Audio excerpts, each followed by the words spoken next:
ትውልድ ላይ ካልሰራ ምን ያደርጋል ያንተ ዘመናዊ መኪና? መስተዋት ዝቅ ስታረግ ከዛና ከዚህ የሚለምን የሚቀማ ይከባል። መስተዋት ከፍ ስታረግ ፀሐይ ያነጥርባል።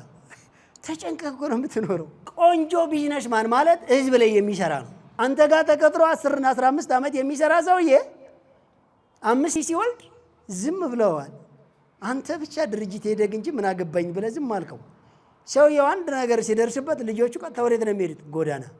ያለዛ 11 ዓመት የቀጠርከው ሰራተኛ ዛሬም ያንተ ሰራተኛ ከሆነ ምንም ከሌለው ይሄን ሰውዬ እየገደልከው እኮ ነው።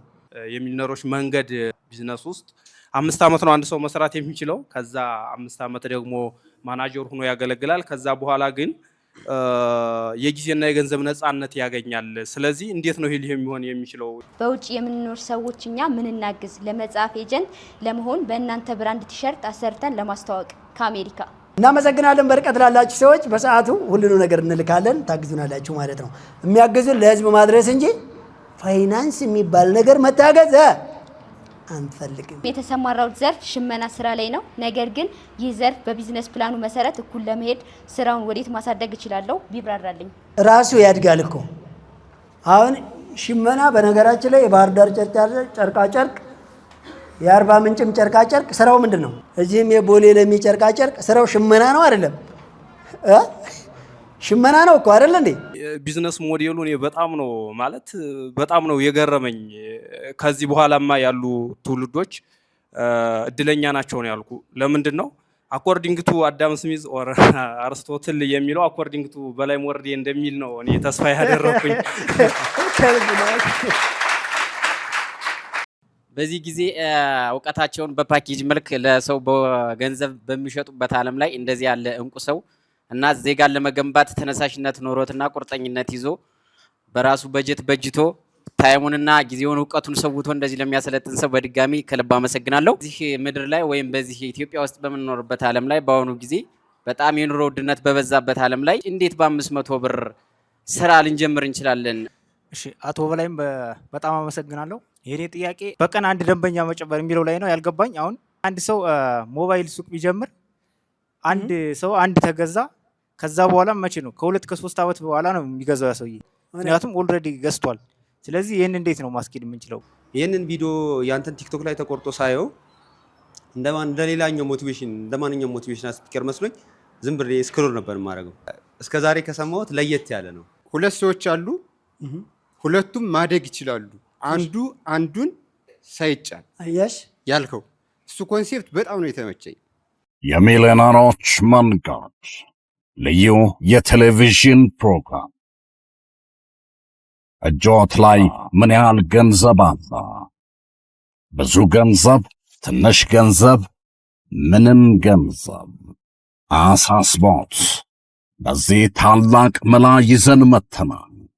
ሚሊዮኖችን በአጭር ጊዜ ሚሊዮነር የሚሆኑበት የቢዝነስና የሥራ ጥበብ ስልጠና ልዩ የቴሌቪዥን ፕሮግራም የሚሊዮነሮች መንገድ። በበላይ አትክልትና አስቤዛ መስራችና ባለቤትነት በበላይ መልቲ ሚዲያ ይዘጋጃል። ዘወትር ቅዳሜ ከምሽቱ 2 ሰዓት ጀምሮ በሀገሬ ቴሌቪዥን ይቀርባል። የሚሊዮነሮች መንገድ። እንዴት ሚሊዮነር እሆናለሁ ብለው አይጨነቁም። እኛ ዘንድ በተግባር ተፈትነው ውጤታማነታቸው የተረጋገጠ የቢዝነስ ጥበቦችን ይኮመኮማል፣ ይሰለጥናሉ፣ ይማራሉ፣ ቢዝነስን ይጀምራሉ፣ ስኬታማ ይሆናሉ። የሚሊዮነሮች መንገድ። ሰርቶ መለወጥ ይቻላል፣ ተችሏልም። የሚሊዮነሮች መንገድ። ታዳስ እንደምን ሰነበታችሁ? እንደምን ቆያችሁ? ይህ የሚሊዮነሮች መንገድ ሰዓቱን ጠብቆ ትናንት በህልማችሁ ነገ ደግሞ በተግባራችን የሀገር ባለውለታና የሀገር ስኬት እንድንሆን ዛሬ ስራችን እንድንጀምር ነገ ውጤታማ እንድናደርግ ሳምንቱን በተስፋ ነገን ወደፊት በጥንካሬ እንድንጓዝ የሚሊዮነሮች መንገድ ሰላም እያለ በከበረ ሰላምታችን መልካም የስልጠና ቆይታ እንዲሆንላችሁ ሰላሙን እንመኛለን። እስኪ አንድ ጊዜ ሰላም። አዎ የሚሊዮነሮች መንገድ የቢዝነስ ፕላን ስልጠና ሁላችንም ዜጎች ራሳችንን ሀገራችንንና ዓለምን አጠቃላይ የምናስደምምበት አጠቃላይ የስራ እንቅስቃሴ የምናስጀምርበት ፕሮግራም መሆኑን እንገልጻለን። ህብረ ጉበታችን በጥንካሬያችንና በስኬታችን ነገ የተሻለ የሀገር ዜጋ ሁነን ኢትዮጵያ አሁንም ኢትዮጵያ የምትባለውን ሀገር ወደፊት እንድናራምድ የሚሊዮነሮች መንገድ ይህንን ድንቅ ፕሮግራም ስላዘጋጀልን እስኪ አንድ ጊዜ ሞቅ አድርጋችሁ።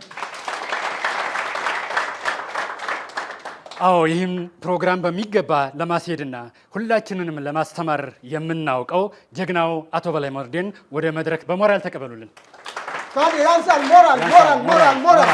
ሞራል እስኪ አንድ ጊዜ የሀገር ባለውለታ የሀገር ባለራዕይ ተስፋን ሰንቀን ነገ የምንራመድ ታላቅ ሰው እንድንሆን ያደረገ ታላቅ ወንድማችን ያንሳል። እስኪ አንድ ጊዜ ሞራል። ታዲያስ እንዴት አደራችሁ? ሳምንት እንዴት ነበር? በጣም ጥሩ። ዘወትር በዚህ ሰዓት የሚተላለፍልን በሀገሬ ቴሌቪዥን የሀገራችንን ችግር በሀገራችን ባለሙያዎች የምንልበት እጅግ በጣም ወሳኝ የሆነ ሳምንት እንዴት እንደቆየን፣ ቀጣይ ሳምንት እንዴት እንደምንቆይ፣ የዛሬውን ፕሮግራም እንዴት እንደምንሰማው ልብና አእምሯችን እንዲናበብ በምታምኑት ሃይማኖት ለአንድ ደቂቃ ቆም ብለን እናመስግን።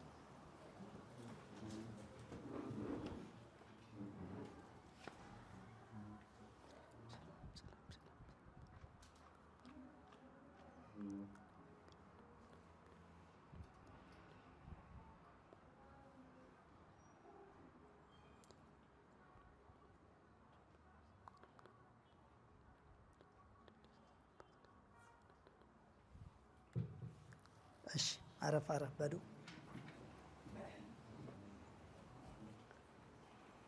በጣም ጥሩ።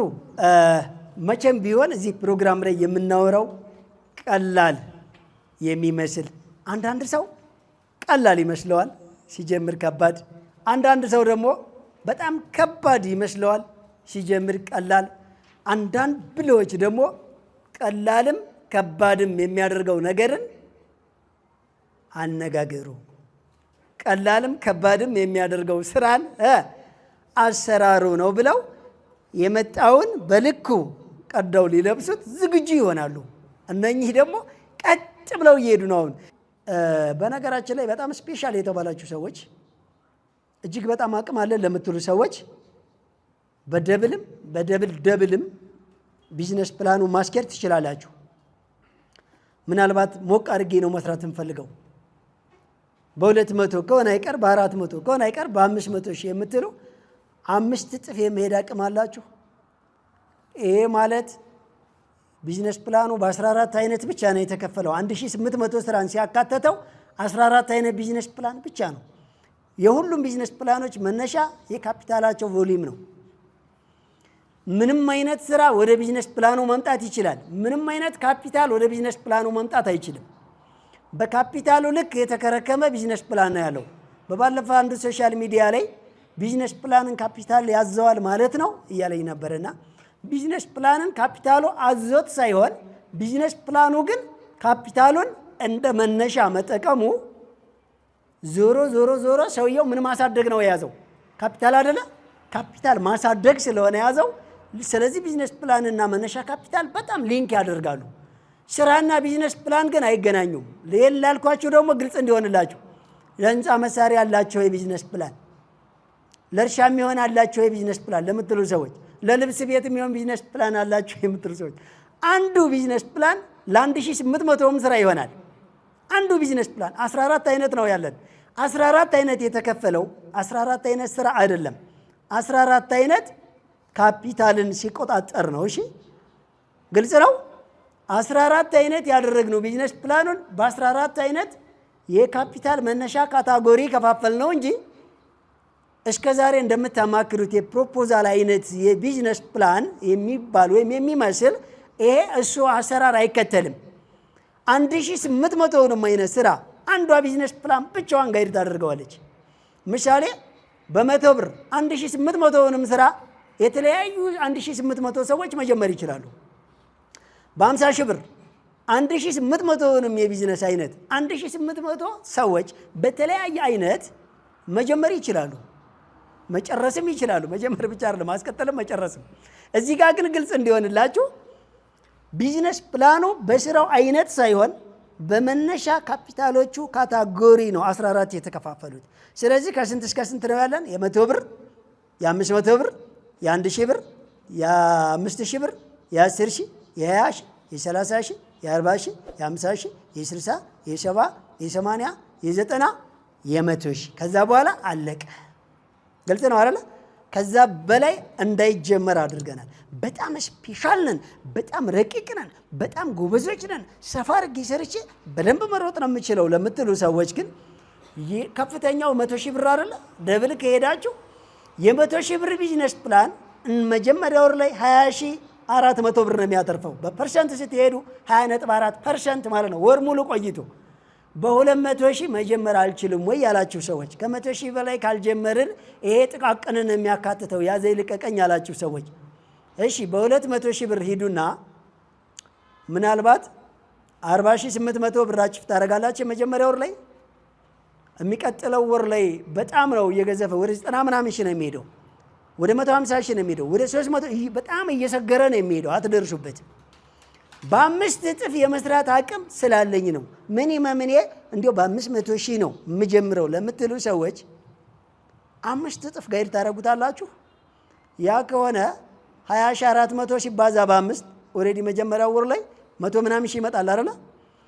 ያንን ታሳኩታላችሁ። የመጀመሪያው ወር አይደለም ትልቁ ነገር፣ የሚቀጥለው ወር ላይ ገና በ5 በ6ኛው ወር ወደ ግማሽ ሚሊዮን ነው የሚጠጋው፣ ያልፋል። መጨረሻ 4ኛው ወር ላይ ስትደርሱ ሁለተኛው ዓመት ላይ በቢሊየን ነው የሚነካው። አልቀዘፍ ይላችኋል።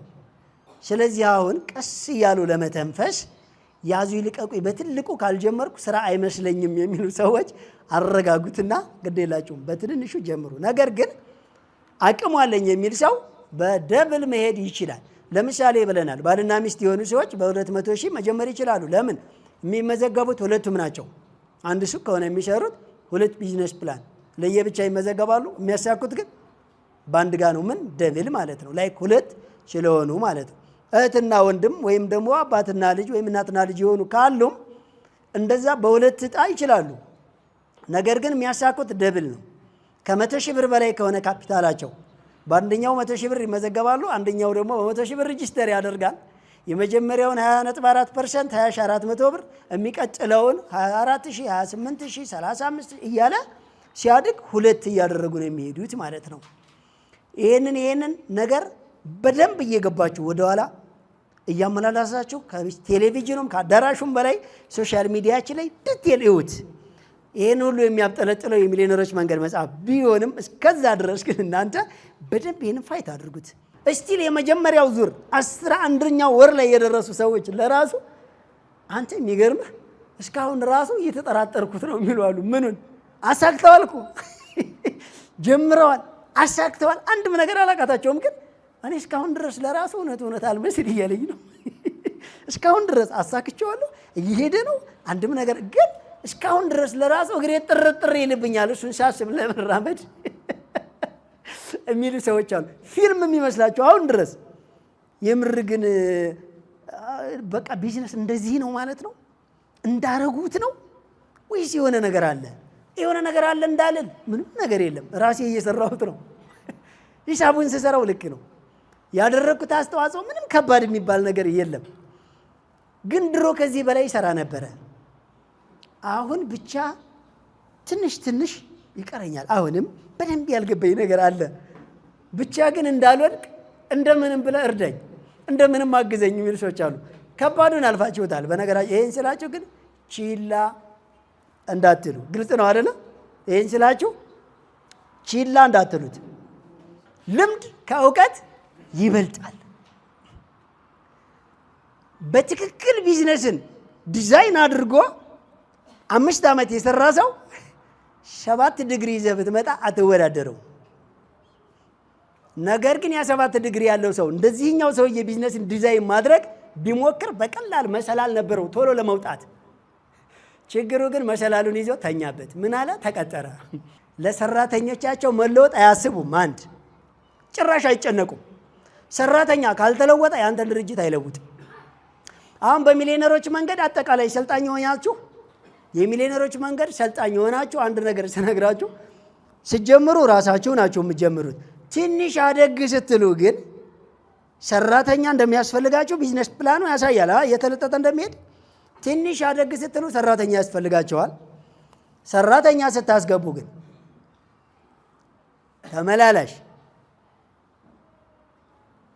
ተመላላሽ ማለት ነገር አመላላሽ ማለት ነው። ሀሳብ አመላላሽ ማለት ነው። ሀሳብ ይሰጣል፣ መልሶ ይነጥቃል። ነገር ይሰጣል፣ መልሶ ይወስዳል። ተመላላሽ ሰራተኛ ታስገቡ። አንድ ሌላ በፍጹም አሁን በእኛ ካልቸር በእኛ ባህል ይሄ ልቅ የሆነ ማህበራዊ ህይወታችን ሙሉ ትውልዱን እየገደለው ስለሆነ ማንም ሰው ከዚህ ከሰፊው ማህበረሰብ ሙያ ስለማይለምድ ሌብነት ሊለምድ ስለሚችል፣ ድክመት ሊለምድ ስለሚችል፣ ውሸት ሊለምድ ስለሚችል፣ ስደት ሊለምድ ስለሚችል፣ ሱስ ሊለምድ ስለሚችል እስከ ዛሬ ካለው ደካማ ጎኑ ለማላቀቅ እስከ ዛሬ የነበረውን የሶሻል ሚዲያ ሪሌሽን፣ የቀጥታ መደወያ ስልክ፣ ሲም ካርድ ሙሉ ሪጀክት አድርጉና ሌላ አዲስ ስጡት እናንተ በቃ። ሌላ የስራ ሰዓት ስታስቀምጡ እጅግ ለማህበራዊ ህይወት የማይመች ረጅም ጊዜ የስራ ሰዓት አስቀምጡለት።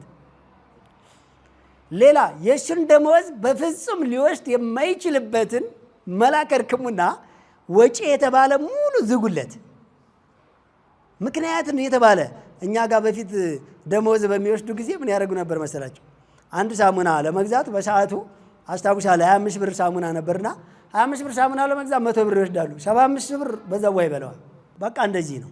አይ በመልሱን እንትን ሲጭኝ አልኩበት፣ በመልሱን እንትን አደረኩበት፣ በዛው እንትን ገዛውበት። ምንም ነገር እኮ የለም።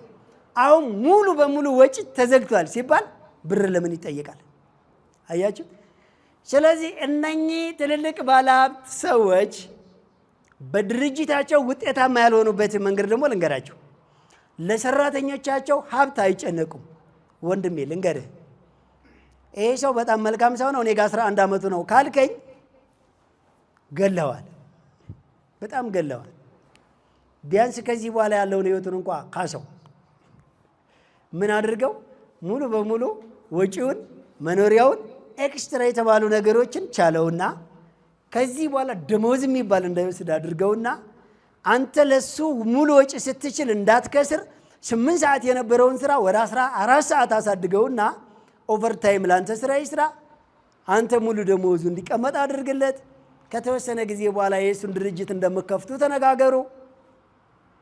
ሌላውን ልንገራችሁና ሰሞኑን አንድ የህግ ጠበቃ ላይ አይታችሁ ከሆነ ሶሻል ሚዲያው ላይ አንድ ፖሊሲ ሲያነብ ሰማሁና በጣም ደነገጥ። እኔ አላቅም ነበረ። በአንድ በንግድ ድርጅት ውስጥ እየተቀጠረ ግለሰብ ይላል። ምናልባት በተቀጠረ ሰዓት እሺ፣ በቅጥር ዘመኑ እስካለ ድረስ ምንም አይነት የንግድ እንቅስቃሴ በግሉ አያስኬድም። ትርፍ ሰዓት ቢኖረውም አይሰራ ማለት ነው። እሺ ችግር የለም። እንግዲህ ምናልባት ትኩረት ጊዜ ምናምን ያጭበረብራል ተብሎ ታስቦ ሊሆን ይችል ይሆናል። ጥሩ፣ በእርግጥ መሆን አልነበረበትም። እሺ ለማንኛውም ሌላውና አስፈሪው ከድርጅቱም ለቆ እስከ 3 እና 4 5 ዓመትም ሊሆን ይችላል የድርጅቱ ባለቤት ካልፈቀደለት በንግድ እንቅስቃሴ ላይ ማድረግ አይችልም ይላል። እንግዲህ ከህግ ባለሙያ ነው የሰማሁት። አንቀጽ ቁጥር እየጠቀሰ እንዴ አስባችሁታል? ማለትም ይልና ማብራሪያው ላይ ይገባል። የእሱን እውቀት፣ ቢዝነሳዊ ሚስጥር ወይም ደንበኞችን ሊወስድ ይችላል ተብሎ ስለሚሰጋ ይላል። ከዛ ይሄ ማለት አሁን ይሄ ነፃ ውድድርን ይከለክላል አይከለክልም? እና ለምንድን ነው በየሚዲያው ታዲያ ነፃ ገበያ የሚባለው? አሁን ይሄ ሌላውን ዜጋ እንዲከስም ያደርጋል አያደርግም? በዚህ ተቃራኒ የኛ ወደፊት አገሪቱ ትተዳደርበታለች ብለን ያወጣነውን ህግ ደግሞ ሲነበብ ሰምታችሁ ከሆነ በብዙ ሚዲያ እኔ 1-2 ልበልላችሁ። ይሄ ደግሞ የኛ ድርጅት ያወጣው ነው።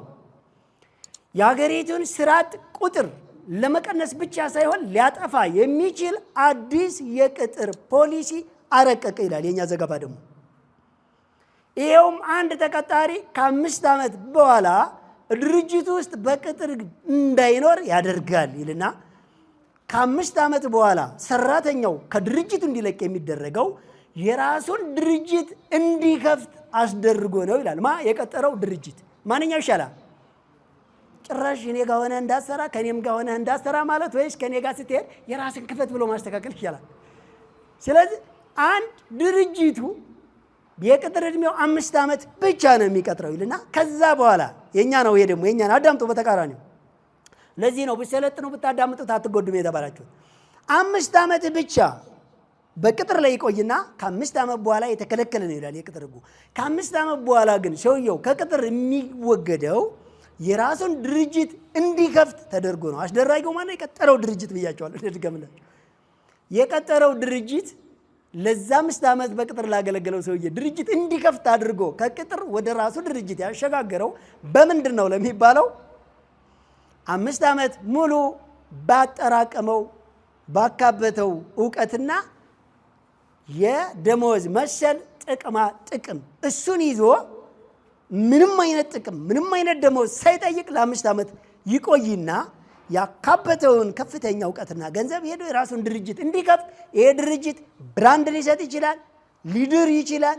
የተለያዩ ኮንታክቶችንና ሌጋሊቲ ህጋዊ አካሄድን ሙሉ ውክልና አስተካክሎ እስከሚለምድ ሊያግዘው ሁሉ ይገደዳል። ይሄኛ ግን 5 ዓመት ሙሉ የሰራት ደሞዝ እንዴት ድርጅት ትከፍታለች እንዳይሉ ነው እንግዲህ ምንም አይነት ደሞዝ አልወሰዱም። የእውቀት ጊዜያቸውም 5 ዓመት ሙሉ በማህበራዊ ልቅ በሆነ ማህበራዊ ህይወት እንዳይበለሻሽና እንዳይበከል ድርጅቱ የራሱ ካምፕ አዘጋጅቶላቸው የራሳቸው እውቀት እንዲገበያዩ እንዲለዋወጡ እዛው የምገባ ማዕከል አዘጋጅቶ ነው የሚያኖራቸው። ድርጅቱ በ5 ዓመት በቅጥር ያገለገለን ሰው የራሱን ድርጅት ሲከፍት አይከስርም ወይ ለሚለው ጥያቄ እንዳይኖር ደግሞ ሰዎቹ ከስራ ሰዓት ውጪ ኦቨርታይም ተጨማሪ 6 ሰዓትን ይሰራሉ። ለድርጅቱ። እነኚህ ሰዎች ተጨማሪ 6 ሰዓት ለድርጅት ኦቨርታይም ሲሰሩለት ድርጅቱ ደግሞ መጠለያ፣ ምግብ፣ አልባሳት፣ ቁስ ሙሉ ይችላል። አሁን በዚህ አይነት ፋይናንስን በቀላሉ ማጎልበት ይቻላል አይቻልም?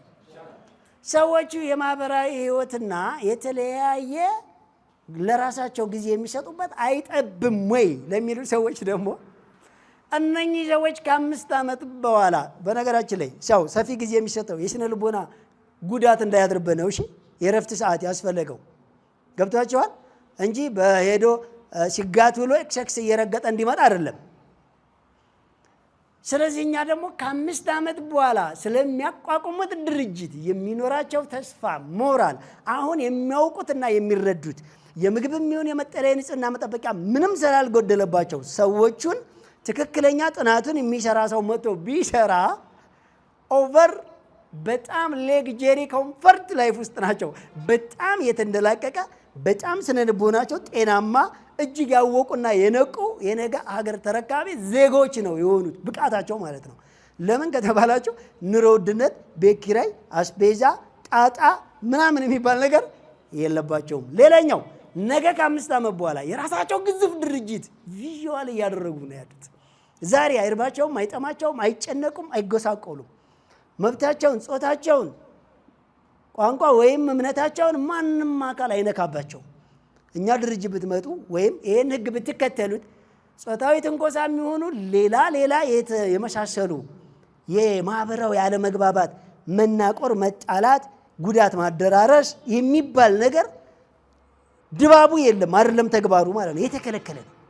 ምን አይነት ስብዕና፣ ጨዋነት፣ መከባበር፣ መደናነቅ፣ መደጋገፍ፣ መመካከር እንዳለ ማለት ነው እውት። ስለዚህ መከተል ይሻላል ያኛው መከተል።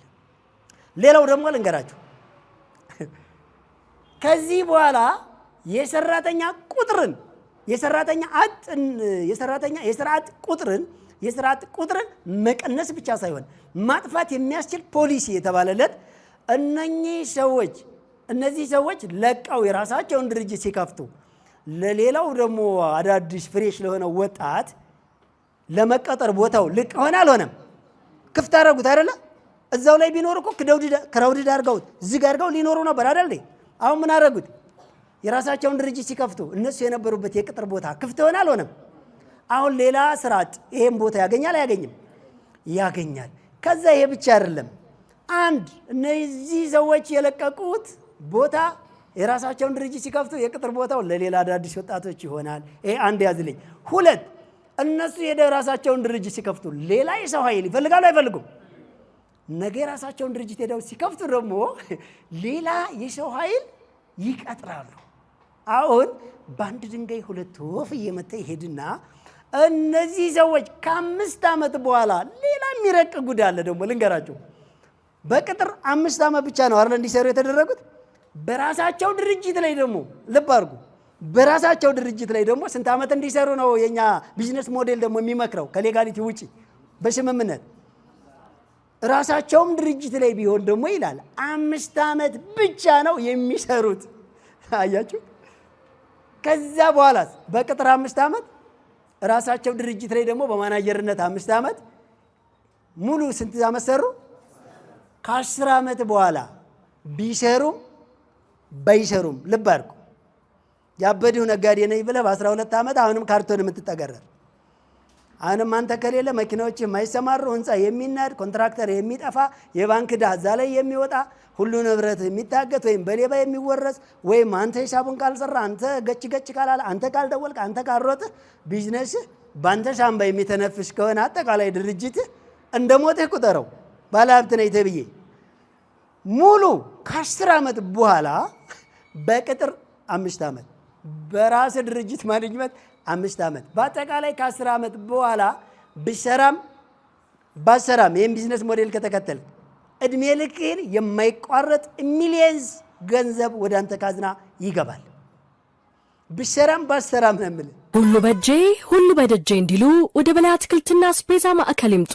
የእርሻና የፋብሪካ ምርቶችን በተመጣጣኝ ዋጋ አይነታቸው ከ600 በላይ የሚሆኑ የተፈጥሮና የፋብሪካ ምርቶችን በአንድ ቦታ ላይ እናንበሸብሾታለን። አድራሻችን ካራ ኮተቤ መድኃኔዓለም መግቢያ ላይ ከዋናው አስፋልት 60 ሜትር ገባ ብሎ ወደ ኮተቤ ገብርኤል መግቢያ ከዋናው አስፋልት በአዲሱ አስፋልት 80 ሜትር ገባ ብሎ ወሰን ጤና ጣቢያ መግቢያ ላይ ከዋናው አስፋልት 30 ሜትር በኮብልስቶኑ ገባ ብሎ እንዲሁም ፊጋ መስቀለኛ የመገናኛ ታክሲ መያዣ ጋር በተንጣለለው ግዙፉ የንግድ ማዕከላችን የእርሻና የፋብሪካ ምርቶችን በተመጣጣኝ ዋጋና በአንድ ቦታ አቅርበንሎታል።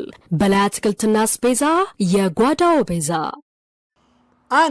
አንተ ሞተ እንኳ የድርጅት ለትውልድ ይቀጥላል፣ ለሀገር ይቀጥላል። ይሄንን ፖሊሲ ወደ ግራ ትተን ነው እንግዲህ አይደለም ድርጅት ሀብት ብንሰራም ባንሰራም ገቢው ወደ ካዝናችን የሚያጎርፍ ሲስተም መገንባት ተውትና ምን አለ አገር በየጊዜው እየተዛቀ የሚጨመር ዕዳ ቢቆም። ይሄንም ማስቆም የሚችለው ግን ማንም እንዳይመስላችሁ አውሮፓውያኖች፣ አሜሪካውያኖች ወይ መንግስት አይደለም። ሁሉም ዜጋ በነፍስ ወከፍ ሰርቶ የራሱን ህይወት ማሸነፍ ሲችል ሀብታም ሲሆን የአገሪቱ ሪሶርስ በጣም አቅም ይኖረዋል አይኖረው? የአገሪቱ ኢኮኖሚ ይጎለብታል አይጎለብትም? በጣም ጉልበት ያወጣል። አያችሁት? ስለዚህ ችግር ሊቀረፍ የሚችለው ማይክሮ የሂሳብ ስሌቶችን በማነጣጠር አሁን ያለው ጊዜና ኢኮኖሚ በአግባቡ ሪሳይክል ማድረግ ሲችል በቢዝነስ ፕላን መሰረትና ህግና ደንብ ብቻ መጓዝ ሲቻል ምንም በግምት የምንንቀሳቀሰው ነገር ሲጠፋ በእውቀት ላይና ልክ በፕላን ላይ ስትንቀሳቀስ ከራስህና ከቢዝነስ ጋር ህግና ደንብ መዳኘት ስትችል አሁን ምን ሊያደርግ ይችላል? ኢኮኖሚው በቀላሉ ሊገዝፍ ይችላል። በባለፈ እያወራችሁ ነበረ። አንድ ሱቅ ውስጥ በቀን 200 ብር ፕላስቲክና ያለቁ የካርቶን እቃዎች ይወረወራሉ ስለኔ አንድ ሱቅ ውስጥ በቀን 200 ብር እቃ በተረፈ ምርት ብቻ ይባክናል ብዬ የሰራሁት ቪዲዮ ላይ በጣም ብዙ ሰዎች ያ ሂሳብ ግን በወር 6000 ነው አልኳቸው። ትንሽዬ ሱቅ በአመት 6000 ብር ግብር ሲመጣበት ንግድ ፍቃድ ሊዘጋ ይሄዳል። በቃ ተረፈ ምርቱን ሰዱና ግብሩን ተውና አላንዱ። እኔ እኮ መንግስት አስተዳደራለሁ። ሂሳቡን እኮ ነው የነገርኩት። ይገብታችኋል? ሂሳቡን እኮ ነው የነገርኩት። ማንኛው ይሻላል? ሀሳቡን መቀበል ወይስ ነገሮችን ከሆነ አካል ጋር ወስዶ ማላጋት? ማንኛው ይሻላል? የኛ ድርጅት ከተቋቋመ ጀምሮ እስካሁን ከ5 ሚሊዮን በላይ ተረፈ ምርት ሸጧል። ይሄ ማይክሮ ጥቃቅን የሆኑ ሽርፍራፊ ሳንቲሞችን ሂሳብ ውስጥ ማስገባት ይጠቅማል አይጠቅምም? ከተቋቋመ ጀምሮ 5 ሚሊዮን ብር በ7 ዓመት ያላተረፈ ድርጅት አይታችሁ አታውቁም? አለ። አይታችሁታል? ስለዚህ የካፒታል ሪሳይክል ሲስተም ጊዜና ኢኮኖሚን እንዴት መጠቀም እንዳለብህ አነጣጥረህ የነገውን ሂሳብ ሰርተህ ተንቀሳቀስ። ከዛ በቀላሉ በ5 ዓመት ብቻ ከቅጥር ትወጣለህ። በ5 ዓመት ብቻ የራስህን ድርጅት ገይድ። ስለዚህ 5 ዓመት ሲሰራ ምን ነበር ይሄ ሰውዬ? ይኸውላችሁ ይሄ ሰውዬ ዝም ብሎ አይደለም ቁጭ ብሎ የጊዜና የገንዘብ ነፃነት ያገኘው። መጀመሪያ ለ5 ዓመት ያክል ምንድን ነው ታዛዥ አይደለ? ለ5 ዓመት ያክል ራሱ ድርጅት ላይ ምን ሆነ ደግሞ አዛዥ።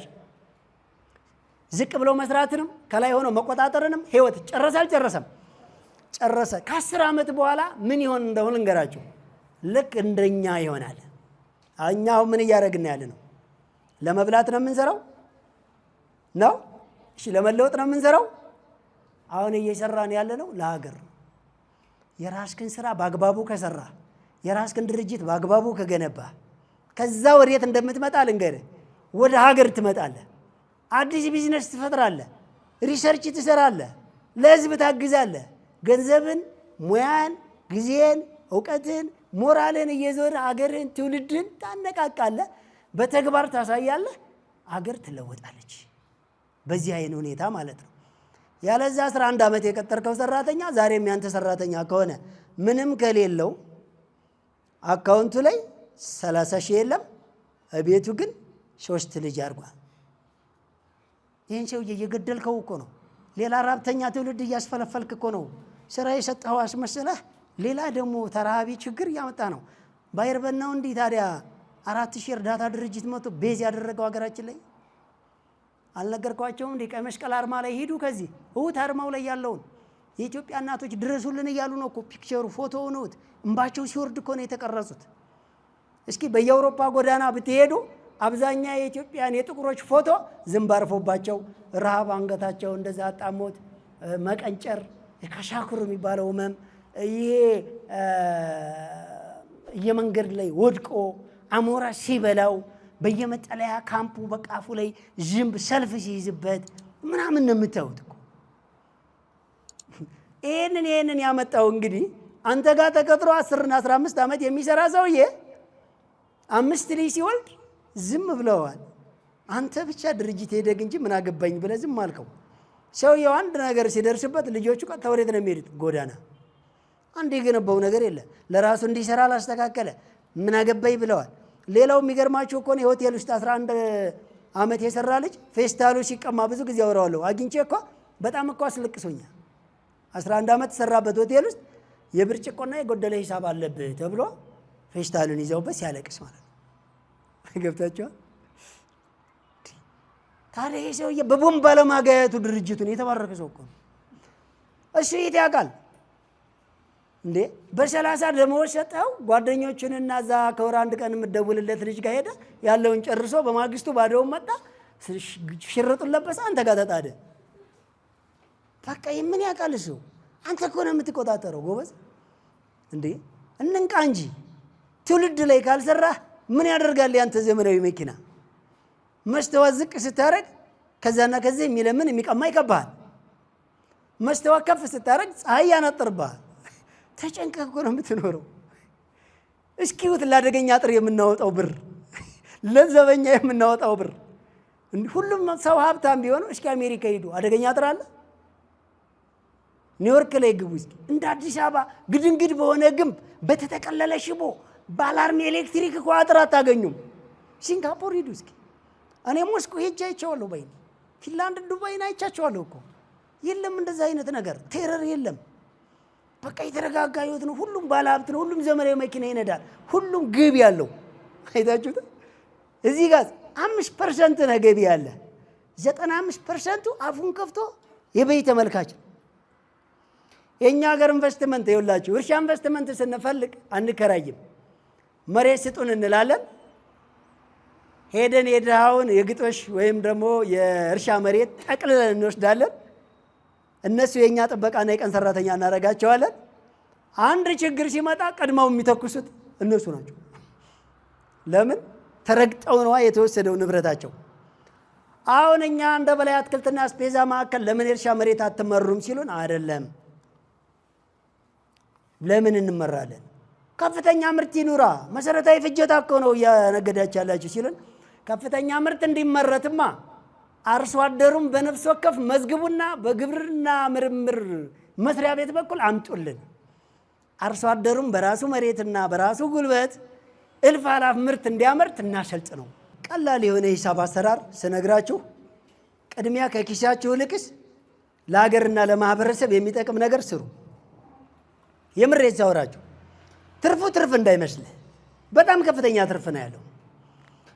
ሲጀመር ቆንጆ ቢዝነስማን ማለት ህዝብ ላይ የሚሰራ ነው፣ ራሱ ላይ የሚሰራ አይደለም። የመጀመሪያ ራሱ ላይ፣ ከዛ ሰራተኞች ላይ፣ ከዛ ሰፈሩ ላይ፣ ከዛ ሀገሩ ላይ። ቆንጆ ቢዝነስማን ማለት ህዝብ ላይ የሚሰራ ማለት ነው። እያንዳንዱ ሃይላይት የማነሳላችሁ ነገር ሊሆን ይችላል። ብቻ የሆነ የገባው ነገር አለ። ሰው መናገሩ ጥሩ ነው፣ ብሰማው አይከፋም እያላችሁ ከምሰለጥኑ እያንዳንድ እጅ አውጡና ያልገባችሁን ነገር እንዴት ሊሆን ይችላል? ይህንን በምን እርግጠኛ ሆንክ? ይህንን እንዴት ልትል ቻልክ? ይሄ እንዴት ሊሳካ ይችላል የምትሉት ጥያቄ ካለ መጠየቅ ትችላላችሁ።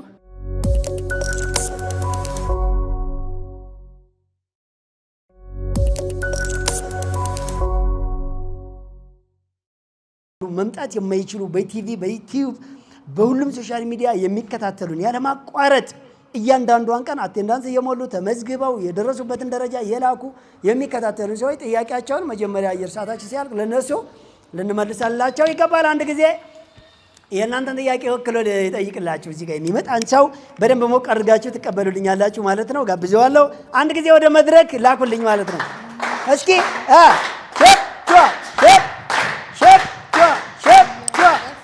ይህ የእናንተ ተወካይ ነው የሚመጣው፣ የኔ አይደለም።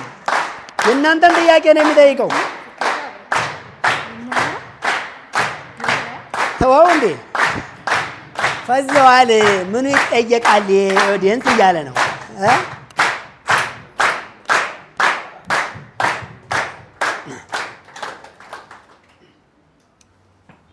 ታዲያስ በተለያየ የሶሻል ሚዲያ አማራጮቻችን የተጠየቁት ጥያቄዎችን በእኔ በኩል ይጠየቃል።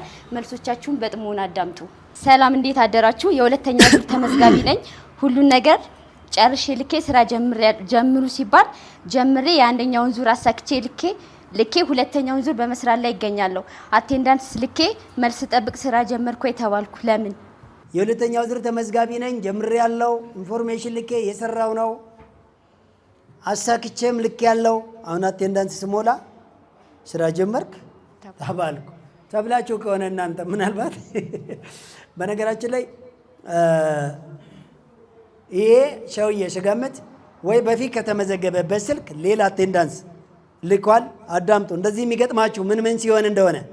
በዚህ ፕሮግራም ተመዝግባችሁ ስልጠናውን እየተከታተላችሁ ቢዝነስ ፕላኑን ተጠቅማችሁ ሕግና ደንቡን አክብራችሁ ያለምንም መጨናነቅ በሁለት ዓመት ሚኒመም ከ4 ሚሊዮን እስከ 80 ሚሊዮን ሀብታችሁን ለማድረስ ከ100 ብር እስከ 100 ሺህ ብር ባለው ካፒታል 1600 አይነት ስራን የሚያካትት በእኛው ስልጠና ለ2 ዓመት ስራችሁን እየሰራችሁ ከስራችሁ እዚህ በአዳራሽ ካልሆነ በሀገሬ ቴሌቪዥን ካልሆነም ዩቲዩብ ቻናላችን ላይ እየገባችሁ ስነ ስርዓቱን የጠበቀ የተዘጋጀ ቢዝነስ ፕላን እናንተ ለ2 ዓመት ያክል ያለማቋረጥ የኛ ድርጅት ሚሊዮንስ ገንዘቦችን በጀት እያደረገ በደንብ እንድታሳኩ ከፈለጋችሁ ያስቀመጥነው ህግ አለ። 1 ኤምቲ ብሎ እኛ ለቀቅነው ስልክ ላይ መመዝገብ። 2 ኤቲ እያሉ በየሳምንቱ በሚሴጅ ብቻ ባሉበት ሀገር ሆነው ለጊዜው በኢትዮ ቴሌኮም ሲም ነው የሚሰራው። ሌላ እነ ሳፋሪና የመሳሰሉ ሌላ መመዝገቢያ ዘዴዎችን አልተጠቀምንም። በኢትዮ ቴሌኮም ሲም ኤምቲ ብሎ መመዝገብ፣ ኤቲ ብሎ በየሳምንት አቴንዳንስ በሚሴጅ መሙላት ብቻ ባሉበት ቦታ ሆነው። ሌላው ስራ ጀምሩ ከመባሉ በፊት ኢንፎርሜሽን ላኩ ሲባል ኢንፎርሜሽን መላክ። ይሄ ማለት ስም፣ እድሜ፣ ጾታ፣ የስራው አይነት፣ የስራው አድራሻ፣ መነሻ ካፒታል እሱ ይላካል እዛው በሚሴጅ 10 ቤቱ ላይ። ይህን ካደረገ በኋላ ስራ ጀምሩ ሲባል ጀምር ያለሁ ብሎ ይልካል። በየወር የደረሰበትን እዚህን ያክል ፐርሰንት አሳክቻለሁ እያለ ይልካል። አልሳካ ብሎኝ እዚህ ጋር ስደርስ ተቋረጠብኝ እያለ ይልካል። ይሄ ነገር አልገባኝም እያለ ጥያቄ ይልካል። ይሄንን የሚያደርገው ግን አዳምጡ። አንድ መጀመሪያ በተመዘገበበት ስልክ አቴንዳንስ ሲሞላ በዛው መሆን አለበት። ኢንፎርሜሽን ሲልክ በዛው መሆን አለበት። ጥያቄ ሲልክ በዛው ስልክ መሆን አለበት። ያ ስልክ በአጋጣሚ በሰው ሲሞቶ ወይም ጠፍቶ ወይም ማውጣት ባይችል ወይም ከጠፋበት መልሶ ማውጣት ካልቻለ ወይም የሌላ ሆኖ ከነበረ ድጋሚ ሌላ ስልክ ሲቀይር ይሄ የበፊቱን ስልክ ከስር ያስቀምጥና በዚህ ስልክ የነበረኝ ኢንፎርሜሽን ሙሉ በሙሉ ወደዚህኛው ይቀየርልኝ ማለት አለበት እንጂ ዝም ብሎ የተመዘገበበት ሌላ አቴንዳንስ ከሞላ ምን ይሆናል? ማነህ ደግሞ አንተ ያስበላል አያስበልም? ማለትም ዳታው የተመዘገበው በሌላ ነው። አይታችኋል። አንድ ይሄ ሊሆን ይችላል። ወይም አቴንዳንስ አቋርጦ ሊሆን አቴንዳንስ ካቋረጠ ይሄ ሰውዬ ሲገባ እያንዳንዷ ሳምንት አቴንዳንስ ስልጠናውን በሳምንት 2 ሰዓት መከታተል ግድ ነው። በሳምንት ስንት ሰዓት? 2 ሰዓት። በምን ከተገኘ ዘወትር እሑድ አዲስ አበባ ኤምኤስ ህንፃ ላይ 5ኛ ፎቅ እሑድ 7 ሰዓት እስከ 9 ተኩል። እዛ ካልተገኘ በአካል በሀገሬ ቴሌቪዥን ዘወትር ቅዳሜ ከምሽቱ 2 ሰዓት እስከ 4 ሰዓት። ያን ቀን ካልተመቸው ሮብ ከቀኑ 9 ሰዓት እስከ 11 ሰዓት። ያን ቀን ካልተመቸው ሐሙስ ከረፋዱ 3 ሰዓት እስከ 5 ሰዓት በቲቪ። ይሄ ሁሉ ካልተመቸው እሑድ 5 ሰዓት ጀምሮ የሚለቀቀ ዩቲዩብ ቻናላችን ላይ ቪዲዮ እስከ 7 ሰዓት ድረስ 2 ሰዓት ሙሉ በተመቸው ሰዓት ያን ሰዓት ካልተመቸው በላይ ሚዲያ ብሎ ዩቲዩብ ቻናላችን ላይ ገብቶ ሰብስክራይብ ያድርገው። ኖቲፊኬሽን በየቀን ማለት በየሳምንቱ ይመጣል። ሙሉ 2 ሰዓት ይሄንን ቪዲዮ በየሳምንት ማዳመጥ ግድ ነው። ሳምንት ላይ ሰምቼዋለሁ አውቄዋለሁ አለፍ አለፍ ላድርገው አይቻልም ማለት ነው። ጥሩ። ስለዚህ ይሄ ሰውዬ ወይ ስልክ ቀይሯል ወይ አቴንዳንስ ሳይሞላ አቋርጧል። ብቻ የሆነ ነገር ካልሆነ ሲስተሙ ቢያንስ ያውቀዋል፣ እነሱ ባያውቁት ማለት ነው። ሰላም፣ እንዴት ናችሁ? የሚሊዮነሮች መንገድ ፕሮግራማችሁ በጣም ደስ ይላል። እየተከታተልን ነው። ተመዝግበን ብንሰነጥን ደስ ባለን። ርቀት አለመመቻቸት ነው።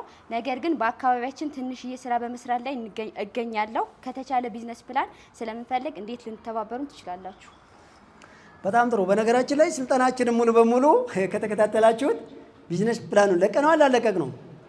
በደንብ እየለቀቅነው ነው። እንግዲህ ስልጠናችን ያለፋችሁ ሰዎች በላይ ሚዲያ ብላችሁ ዩቲዩብ ቻናላችን ላይ ትገቡና አንደኛ በነገራችን ላይ ዩቲዩብ ቻናላችን ስትገቡ ከስር መጀመር አይጠበቅባችሁም። እሺ፣ ከስር ወደ ኋላ የምትሄዱት በጣም ያስቸገራችሁና ያልገባችሁ ነገር ካለ ነው። ትልቁ ነገር ግን በየጊዜው የሚለቀቀውን እሱን አትገርድፉት፣ በደንብ ሙሉን አዳምጡት ማለት ነው።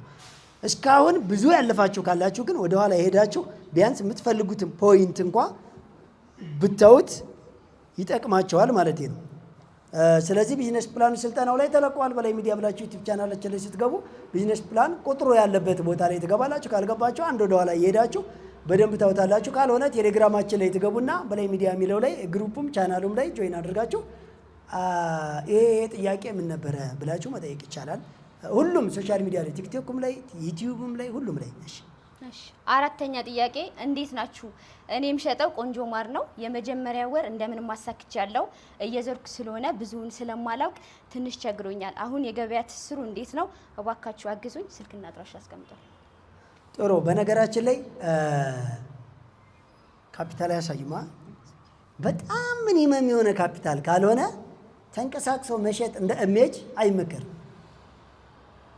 በጣም ትንሽ ማይክሮ ከሆነ ግን ግድ ነው እንጂ ግን አንቀሳቅሳችሁ የምታደርጉት ቢዝነስ ነገር ደንበኛችሁ፣ አድራሻችሁ፣ ብራንዳችሁ የቱ ጋር ለማድረግ ተቸገሩና ቆፍጠን ብላችሁ ተቸግራችሁለት እዛው ተወስናችሁ ጥሳችሁ እንዳትወጡ ቻሌንጅን ያደርጋል። ይሄ ፍሪደም ይሰጣል። ዞር ለሞቀበት ምናምን እና እየቀጠለ ሲሄድ ሊያስቸግራችሁ ስለሚችል ወንድሜ አንድ ቦታ አድራሻን ብታደርገው በትንሽ ቦታም ላይ ሌላ ሰው ስራ ቦታም ላይ ተደብለህም ቢሆን ግን የራስህን ድርሻ የመስራት እድል ቢኖርህ ጥሩ ነው። እሺ፣ አምስተኛ ጥያቄ፣ ስልጠናውን እየሰለጠንኩ ነው። ስለዚህ 2 ሚሊዮን 3 ሚሊዮን ማለቱን ትቼ በ100,000 ብር ልጀምር ነው። ህንፃ መሳሪያ ግን አይከብድም ወይ? ዋ ስልጠናውን እየሰለጠንኩ ነው 3 ሚሊዮን 2 ሚሊዮን የሚባለው ዜና በቃ ቀርቷል። አሁን ግን በ100,000 ብር ህንፃ መሳሪያ መክፈት አይከብድም። አረ በጣም 100,000 ብር እንዳይበዛብ እኔ ይበዛብሃል ወይ ነኝ። ከ100,000 ብር በ100 ብር መጀመር ቀላል እንደሆነ አይተናል። ቢያንስ 50-40 ሺህ እንዲሁም ይበቃል። በተሳቢ ሲሚንቶ፣ ፌሮ፣ በቃ መደርደር አለበት እንዲህ ሲጀመር። በኋላ ግን ሁሉም ይሳካል አይሳካም? ይሳካል። ስለዚህ ወንድሜ እንዲህ በጣም ሲበዛ ነው 100 ሺህ ብር እንዳይበዛብህ ትችላለህ። ድብ እናድርገህ በ2 ዓመት ዳይ ወደ ሚሊዮነርነት 2 ዓመት ሙሉ ከጎንነን አከፍለንም፣ እኛ ግን አንለይም። እሺ 6ኛ ጥያቄ በላይ በ13 ሺህ ተነስቼ በአመት 500 ሺህ ደርሼ ነበር። አሁን ግን ጨለማ ሆነብኝ፣ ምክንያቱም የምሰራበት ቦታ ስላጣው። ጥያቄው ገብቷችኋል? በላይ በ13 ሺህ ተነስቼ በአመት እስከ 500 ሺህ ድረስ አይደለ ሰርቼ ነበረ። ያው ድባቡ የእኛን ስልጠና ከመስማቱ በፊት የተጀመረ ቢዝነስ ነው። አስተዳደጉ ማለትም አመት አልሞላውም የኛ። አሁን ግን ምን አለብኝ? ጨለመብኝ። ልብ አድርጉ። ቢዝነስን ከሚመጡት 4ቱ ነገሮች ተጠንቀቁ ብለናል። ምን? የሰው ሰራሽና የተፈጥሮ አደጋ፣ ዝቅተኛ ገቢና ከፍተኛ ትርፍ። በተለይ ከፍተኛ ትርፍ ብዙውን ሰው ፈገግ ታደርጋለች እኮ። ከፍተኛ ትርፍ ቢዝነስ ሊመታ አረባክህ የሚሉም ሰዎች ከፍተኛ ትርፍ ቢዝነስን ይመታል። መንገድ ያስታል፣ ሌላ ነገር ያስለምዳል፣ አጉል ኮንፊደንስ ይሰጣል፣ አጉል ሙቀት ይሰጣል፣ ያለ አቅም ኢንቨስት እንድታደርጉ ያደርጋል፣ ብዙ ሰዎች እንድትቀጥሩ ያደርጋል፣ ትናንሽ ነገር እንድትንቁ ያደርጋል፣ ብድር እንድትወስዱ፣ ቁብ እንድትወስዱ፣ እንድትንጠራሩ ግራ ያጋባና የሆነ ሰዓት ላይ ግን ቻሌንጅ ሲመጣ መቋቋም ይሳናቸዋል። አያችሁ? ለምን? ከናንተ ቁጥጥር ውጪ ሆኗል። ያልሆነም ከናንተ ቁጥጥር ውጪ ሆኗል። አያችሁ? በደማችሁ ውስጥ ስኳር ሲበዛ እንዴት ነው የሚያደርገው? ይከሰክሳል እኮ ይጨልማል አይጨልምም? ስለዛ ወንድማችን ጨለመበት አልጨለመበት? አሁን እኮ ካፒታሉ አትርፎታል። ግን ምን ሆነ? እዚህ ጋር ሲደርስ አሁን ትንሽ ክራውድድ ጨለማ ተፈጠረ።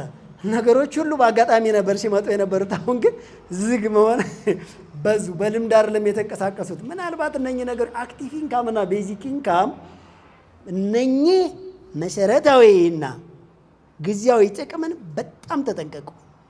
መሰረታዊ ጥቅም ትንሽ ነው ሲጀምር፣ ሲቀጥል ይገዝፋል። አስቸኳይ ጥቅሞች ግን ሲጀምሩ ትልቅ ናቸው፣ በኋላ እየቀጨጩ ሊመጡ ይችላሉ። አካሄዳቸው ከቢዝነስ ፕላን ውጪ ነው። ዛሬን ነገን ዛሬ ላይ ሆኖ ኢንቨስት ስለማያደርጉ ወጪ ስለሌለ አክቲቭ አውቶማቲክ ስለሆነ እንደዛ አይነት ነገር ሊያደርግ ስለሚችል ለምንድነው እኛ የመደበኛና ህገወጥ ነጋዴዎችን ወደኛ አምጡልን ያልነው? ዛሬ አየር ባየር አሪፍ ስራ ሊሰሩ ይችላሉ፣ ነገ ግን ባዶ ናቸው። ስለዚህ ዛሬ ገቢያቸው አነስ ብሎ ነገ በደንብ እንዲገዝፍ አንድ ነገር ልንገራችሁና አሁን የጓሮ አትክልትና የዛፍ አትክልት አንድ ነው። በባህሪ የጓሮ አትክልት የምንላቸው እንደ ቆስጣ፣ ሰላጣ፣ ጎመን፣ ቲማቲም፣ ቀይ ስር፣ ድንች የመሳሰሉ ነገሮች ቢበዛ ከ1 ወር እስከ 3 እስከ 4 ወር ይደርሳሉ። የዛፍ አትክልት ደግሞ አመት 2-3 ዓመት ሊፈጅ ይችላል ሲደርስ ይቆይ እንጂ። ነገር ግን በአንድ ምርት ያቆማል። ምንጊዜም ቤዚክ የሆነ ዘላቂ ጥቅም ላይ ስትመረኮዙ መጀመሪያ ገቢው ትንሽ ነው የሚሆነው። ነገር ግን ከታገሳችሁት ለትውልድ የሚቀጥል ቋሚ ሀብት ይዞ ይመጣል። ስለዚህ ወንድማችን የምታደርገው እንደገና 500 ሺህ ይቀመጥ፣ 400 ሺህ ሴቭ አድርገው 100 ሺውን ያዝና በእኛ ቢዝነስ ፕላን ጀምር።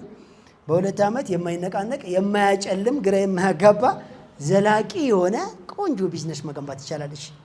እሺ 7ኛ ጥያቄ፣ ኧረ በላይ የገጠሩን ወጣት የሆነ ነገር በለው። አብዛኛው ለወላጅ መታዘዝ አቁሞ በየፑል ቤት በየመጠጥ ቤቱ ሲንጎማለል ነው የሚውለው። እባክህ በደንብ ልካችንን ንገረን። ከየት የመጣ ባህሪ እንደሆነ ግራ ያጋባል። ቤተሰብ ተሰቃይቶ አሳድጎ ኧረ ጉድ ይላል። አዎ በየገጠር ያለ ወጣትን ኧረ እባክህ በላይ መላ በለው። እውነት ነው። በዋናነት ያው በባለፈም አውርተነዋል። በፊት ሰፈሩን አልነግራችሁም። መቼም ኢትዮጵያ ውስጥ ከዓለማት ሀገር ውጭ ሀገር ኢትዮጵያ ውስጥ ከመጣው ውጭ 65 አካባቢዎች ላይ ቢዝነስ ሪሰርች የሰራሁበት አካባቢ ላይ አንድ ቦታ ላይ በጣም ገረመኝ። ሰፋሪ ነው የሚኖርበት። ሰፋሪ ማለት ከአንድ አካባቢ ተነቅሎ ወደ አንድ አካባቢ ሄዶ የሰፈረ ማለት ነው። እና እዛ አካባቢ ላይ የሰፋሪ ልጅ ስራ ይሰራም የሚባል ስያሜ ያለው ሰፋሪ ይሰራል፣ የሰፋሪ ልጅ ስራ ይሰራም አሉ። ምን ነው ስላቸው፣ አይ እኛ አናውቅም ብቻ የሰፋሪ ልጅ። ስለዚህ እዛ አካባቢ ከሰፋሪ ውጭ ሌላ ስለሌለ አጠቃላይ እዛ አካባቢ ወጣት ስራ ይሰራም ማለት ነውና በጣም ገርሞኛንን ቦታ እስካሁን ተመላልሼ ካጠናሁት ቦታ የተለየ ነው። እዛ አካባቢ ያሉት ሰዎች ምናልባት ፕሮግራም ሲከታተሉ ይታዘቡ ይሆናልና አሁን ደግሞ በአጠቃላይ ትናንሽ ከተማ ውስጥ ሌላ ደግሞ ስትመጡ አዲስ አበባ ውስጥ ስትመጡ ደግሞ የአዲስ አበባ ልጆች ልትሸማቀቁ የሚገባችሁ አዲስ አበባ ውስጥ ስትመጡ ደግሞ ይሄ ከተማ ልጅ እኮ ከባድ ስራ፣ ጠንከር ያለ ስራ አይሰራም የሚባል ታርጋ ተሰጥቷቸዋል። ኋላ ስትሏቸው የምታገኟቸው ወይ ፓርኪንግ ወይ ተራ ማስከበር ወይ መኪና ማጠቢያ ወይ ጌም ዞን ውስጥ በጣም ያደረጉ ወጣቶች አሉ። የአዲስ አበባ ልጆች ስል ሁሉንም አያካትትም። ይሄ ቀደም ሲል ከ10 ዓመት በፊት የነበረ ስያሜ ነበር። አሁን ደግሞ አጠቃላይ ትንንሽ ከተሞች የሚሆን ገጠር ሰፈር ላይ የማይሰሩ ምርጥ ገልቱ ወጣቶች እንደ ጉድ ተፈልፍለዋል።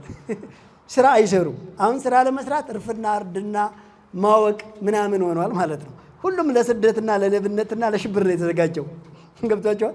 ዝም ብለን ያለመላ አልጮክንም። በባለፈው አንድ ነገር ነግሬያቸዋለሁ። ይሄንን ወጣት ኃይል ወደ ስራ ካላስገባ ነው አሁን ለመብላት ደርሶ ለስራ ካልተዘጋጀ የማንንም አይበላም።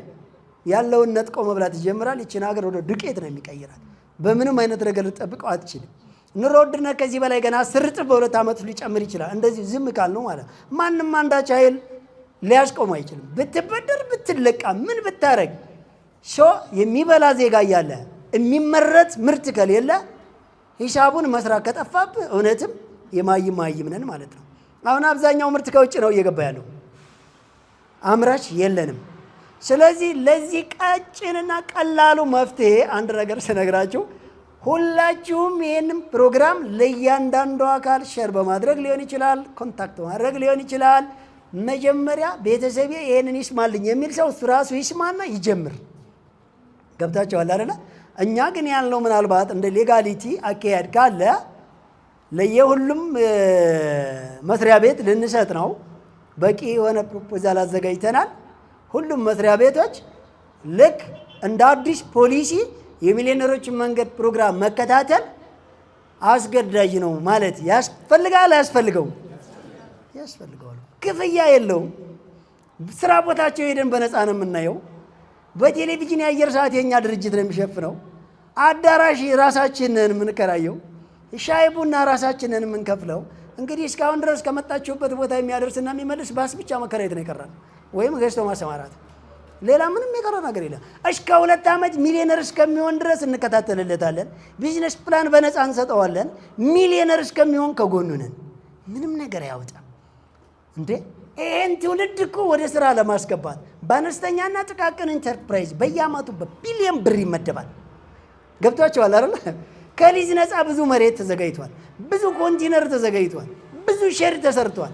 ብዙ ብድር ከምዕራባኑ ዓለም ለምነናል እኮ ይሄን ትውልድ ወደ ስራ ለማስገባት አርሶ አደሩ ምርትና ምርታማነቱን እንዲጨምር ለማድረግ ብንለው አልሆን ሲለን በቃ ወደ ውጭ የምትሰደዱ ሰዎች በዚህኛው መስመር ሄዱ ብለን መፍቀድ ጀመርን ማለት ነው።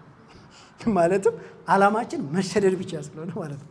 9ኛ ጥያቄ ለእንስሳት ማድለብ ከፋብሪካ ውጤቶች ይልቅ በባህላዊ የሚዘጋጅ መኖች ካሉ ቢጠቆም ይላል። በጣም ጥሩ ነው። በነገራችን ላይ ዛሬ ያዘጋጀነው ነበረ በእኛ መረጃ በደንብ አለማቀላጠፍ ስለ ሙሉ የቁም እንስሳዎች በደንብ መረጃ ከነባህሪያቸው፣ ከነመኗቸው፣ ከነመርለብ ጊዜያቸው እንደ አካባቢው በስንት ጊዜ የሚባለው ነገር እሱ ሳምንት በደንብ ማብራሪያ አለ፣ ይመጣል። ልክ ነው። መኖ ብዙ ጊዜ የሚታወቀው የከብት መኖ ከፋብሪካ ተረፈ ምርቶች ነው፣ ወይም ደግሞ የአርሶ አደርን ገለባ መጠቀም። አሁን ደግሞ ኦርጋኒክ የሆኑ ሌላ ማዕድናትን የሚጨምር ሪሳይክል የሚያደርግ የተለያዩ ማቀነባበሪያ ዘዴዎችን አለ። ሌላውና ትልቁ ነገር ግን በአጭር ወጪ እንዴት በአጭር ጊዜ እንዴት ቶሎ ለገበያ ማቅረብና ቶሎ እንዴት ሊያተርፈኝ ይችላል የሚለውን ጭምር ቢዝነሱ ላይ እኛ እንመጣበታለን። ትክክለኛ የባዮሎጂ ሳይንሱ ላይ ግን ሳምንት አንድ ፕሮፌሽናል የዚህ ባለሙያ እንጋብዝላቸዋለን ማለት ነው። እሺ አቶ በላይ ወደ ጎጃም አካባቢ አሁን የመስኖ ልማት የሚጀመርበት ወቅት ነው። ምርጥ ዘር የቲማቲም፣ የሽንኩርት፣ የካሮት፣ የፓፓያና ሌሎችም እንዴት እናገኛለን? በተጨማሪም የተለያዩ የተባይ መድኃኒቶች እንዴት እናገኛለን? ማግኘት ይቻላል? አዎ በነገራችን ላይ ስለ ምርጥ ዘር ቀጣይ ግንቦት ላይ ነው ለሁሉም አካል ትስስሩን የምንፈጥረው ብለናል። ስለ ምርጥ ዘር ለምን አሁን የተሞከረው ክረምት ነው። በጋ ላይ ደግሞ ይሆናል ላይሆንም ማጥናት ያስፈልጋል አይደል? በትክክል የተዳቀሉትን ዘሮች አሁን ላይ እንሞክራለን። ለቀጣይ መኸር ግንቦት 1 ጀምሮ ግን ሁሉንም አይነት የአትክልት የሚሆኑ የተለያዩ የእጽዋትን የሰብል ዘሮችን እንዲዳረሱ እናደርጋለን። እስከዛ ዝግጁ ሆኑ። ከዛ ወዲህ ግን ሃይላይት አሉ የተሻሉ የሚባሉ በደንብ ፐርፌክት ባይሆኑም አሁን አንዳንድ ቦታ ላይ ከሚጠፉትና ከሚበላሹት የተሻሉ አሉ። እነሱ የሌላ ካምፓኒ ናቸው። እሱ መጠቆም እንችላለን። ባጭሩ በግል መስመር ላይ እናወራቸዋለን። ጸረ ሰብል የሆኑ የተባይ ወይም ደግሞ የጸረ ተባይ መድኃኒቶች ግን ምናልባት በአብዛኛው ንግድ ቦታ ላይ አሉ። አንዳንድ ጊዜ እንደየአካባቢውና ወቅቱ ሊለዩ ስለሚችሉ ራሳቸው በዚህ ላይ ልምድ ልውውጥ ቢያደርጉ ቀላል ነው ብለን እናስባለን። ማለትም በየጊዜው አሁን ባህሪው እየተቀየረ ስለሚመጣ ይሄ ሚዲያ ላይ አንድ የተለቆ ዛሬ 4 እና 5 ወር የሰማ ሰው ወስዶ እንዳይጠቀምበት ጥንቃቄ ስለሚያስፈልግ እንደዚህ አይነት ነገሮችን በውስጥ ቤት እንመልስላቸዋለን ማለት ነው። እሺ ጥያቄ ቁጥር 10 ስራ የጀመርኩበት ቦታ በሰፈር በሚገኝ የገበያ ሼድ ውስጥ ሲሆን ስራ ከጀመርኩ ህዳር 26 ሁለተኛ ወር ይሆነኛል። እንቅስቃሴው ግን ደካማ ነው። አይደለም የታሰበውን % ላሳካ ቀርቶ የኪራይም አስቸጋሪ ሆኖብኛል። ምናልባት ቦታ መቀየር ይሻል ይሆን? ከዚህ ጋር ተያይዞ የምጠይቀው ጥያቄ ደግሞ ከተከራየሁት ሱቅ ካለው የገበያ እንቅስቃሴ ይልቅ ቅዳሜና እሁድ ሰንዳይ ማርኬት ብሰራ ብዬ አስባለሁ። እናም ከዚህ ጋር ተያይዞ ያለውን ነገር ምን ትለኛለህ? እባካቱ በላይ የሆነ ነገር በለኝ። ብዙ ጊዜ በባለፈም ሳወራችሁ ጥገኝነት እንዳትለምዱ ባካችሁ። አሁን ባጭሩ የሱ ቃል ጥያቄው ሰፈር ሼድ ውስጥ ነው የምሰራው፣ ለማሳካት በጣም ከባድ ነው። ሰንዳይ ማርኬት መስራትም አስቤያለሁ አይደል? ጭራሹን የምነግራቸው አሁን እንዳጠቃላይ የሚያወራቸው ጥገኝነት ናቸው። ድጎማ ሼድ የኛ ማርኬት በነገራችን ላይ ፋራ ሆነን አይደለም። አንድ ዲሳት ላይ ነው 5 ሱፐር ማርኬት አለ። 4ቱ እየሰራ ነው ያለው። 7ኛው ቦሌ ላይ ማነው 6ኛው 7ኛው ዱባይ ላይ እየተገነቡ ነው። እንግዲህ እንኳን ደስ አላችሁ ብለናል ሁላችሁንም። ግን አንድም ቅንጣት አንድ እርምጃ መሬት ወይም ሼድ መጠየቅ አልፈለገም። የምንሰራው መሰረታዊ ፍጆታ ላይ ነው። ኑሮ ማረጋጋት ነው። በጣም ትልቅ የዚህ ህዝብ ወቅታዊ ባለውለታ የሆነ ተቋም ነው። በፖሊሲም በአጠቃላይ በወቅታዊ ጉዳይም ይደገፋል። መንገድ ዘግታችሁ ሽጡ የተባለውን አስፔዛ ነው። እኛ ውድ የሆኑ መሬት ተከራይተንና ገዝተን ሼድ እየሰራን በራሳችን የምንሰራው። ሼድ ውስጥ መግባት ማለት እንግዲህ ብዙ ጊዜ በተለያየ ቦታ ላይ እንደዛ አይነት አስፈላጊ ለሆኑ መሰረታዊ ነገሮች ላይ አገልግሎት እንዲውሉ የተዘጋጁ ሼዶች አሉ እንደምታውቁት። እነሱ ላይ መግባት ከቤት ኪራይ ሊያድን ይችላል። ነገር ግን አሁን አንድ ጥገኝነትን መለማመድ ወጪ ላለማውጣት ቢዝነስ ፕላኑ ምንድን ነው የሚለው? ከወጪ ቀሪ ነው አይደል? እንዲህ ትርፍ አስቀምጥ ያለ ወጪን ባዶ ለማድረግ የምትሞክር ከሆነ ወጪን ለመቀነስ ገቢን ከፍ ለማድረግ ማቀድ ጥሩ ነው። ነገር ግን ከወጪ ነፃ የሆነ ቦታ ላይ መግባት ስንፍና መለማመድ ነው። የመጀመሪያ ተጠቂዎች ነጋዴ እነማን እንደሆኑ ልንገራቸው። የራሳቸው ቤት ውስጥ ንግድ የጀመሩ ነጋዴዎች የተበሉ ገብታችኋል። የሚያምር አዲስ የተለቀቀ ፊልም ከመጣ ይጣዳል። በቃ እዚህ ቤት አቤት ምን ነበር ባለሱቅ ብቅ በል እንጂ ምን ነበር ተናገር አቦ ይሰማል ይሄዳል። ኧረ አቦ ስራ ይሰራ አይደለም ዝም ብሎ እባክህ ቤት ኪራይ የለብኝ ይሄድ ቤት ኪራይ የለብኝ ምን አገባ የምኖረው ራሴ ቤት የምሸጠው ራሴ ቤት ቤቱን ወደ ምን ቤት ቀየረው? የመቃብር ቤት ዝም ብሎ መኝታ ማለት ነው። ገብታችኋል። በአመቱም ስትሄዱ የተከራየው ሰውዬ ሌላ ረጃጅም ህንፃዎችን ገንብቷል። እሱ የራሴ ቤት ነው ሲል ያንን ድሮ በጭቃ የተመረገና ያጋደለ ትንሽዬ ቤት ስርዓቱ መጣና ናደለት። ይሄ ቤት አይመጥንም ብሎ ማለት ነው። ገብታችሁ የተኛው እዛ ውስጥ ምን ይመጣል ብለህ ነበረ? አንዳንድ ሰዎች እንደዚህ ሲባሉ ከማዘን ልቅስ መጨከንና መንግስትን ማገዝ ሁሉ የሚመስለው ሰው አለ። ሪያሊቲው ነው እያወራ ያ ሌላ ይሄ ሌላ። ያውላችሁ አውጣኛ ለወጣ አብላኛ ለበላ አሳማ ዝም ብሎ ተኝቶ ተበላ ተብሏል። አንበሳ ጧት ሲወጣ አብላኝ አብላኝ አብላኝ ፈጣሪ ብሎ ጸለየ አሉ። ሚዳቆ ደግሞ ዛሬ ከአዳኝ አውሬ ከክፉ አውሬዎች አውጣኝ አውጣኝ። እንግዲህ የማንኛቸውን ምክር ሊሰማ ይሆን ፈጣሪ? ዝም ብላችሁ ተከታተሏቸው።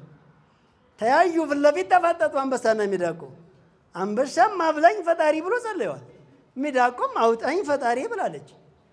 ታዲያስ ይሰማል። እንግዲህ ፈጣሪ ለማንኛው እንደሚያዳላ ወይስ እንደ ፊፋ ዳኛ በቃ አንተ ብሎ አንደኛውን ያስበላ ይሆን? አይደለም። ሁለቱም ግስጋሴያቸውን ቀጠሉ። አንድ አሳማ ተጋድሟል። አልባነነ፣ መረጃ የለው፣ አልነቃ፣ አልሰማ፣ አልጸለየ፣ አልሰራ። ሚዳቆ ዘለው ስትሄድ አሳማ ተኝቶ አገኘና ስሞ በትረፍ ጀመረ አንበሳ።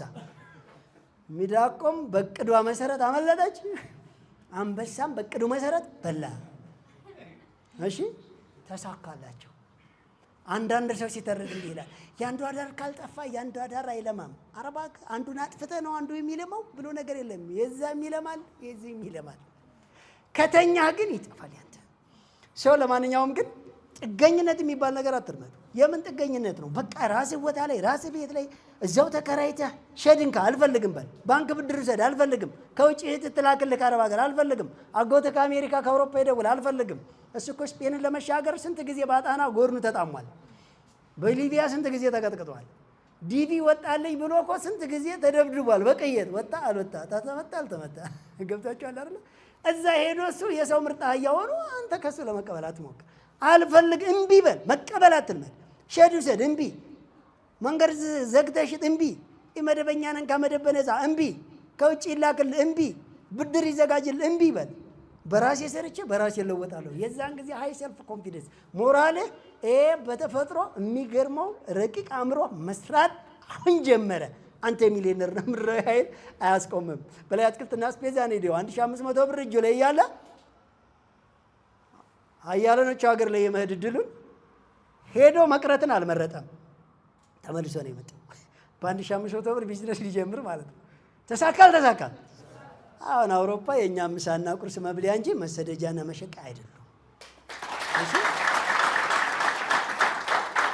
ይቻላል አባቴ።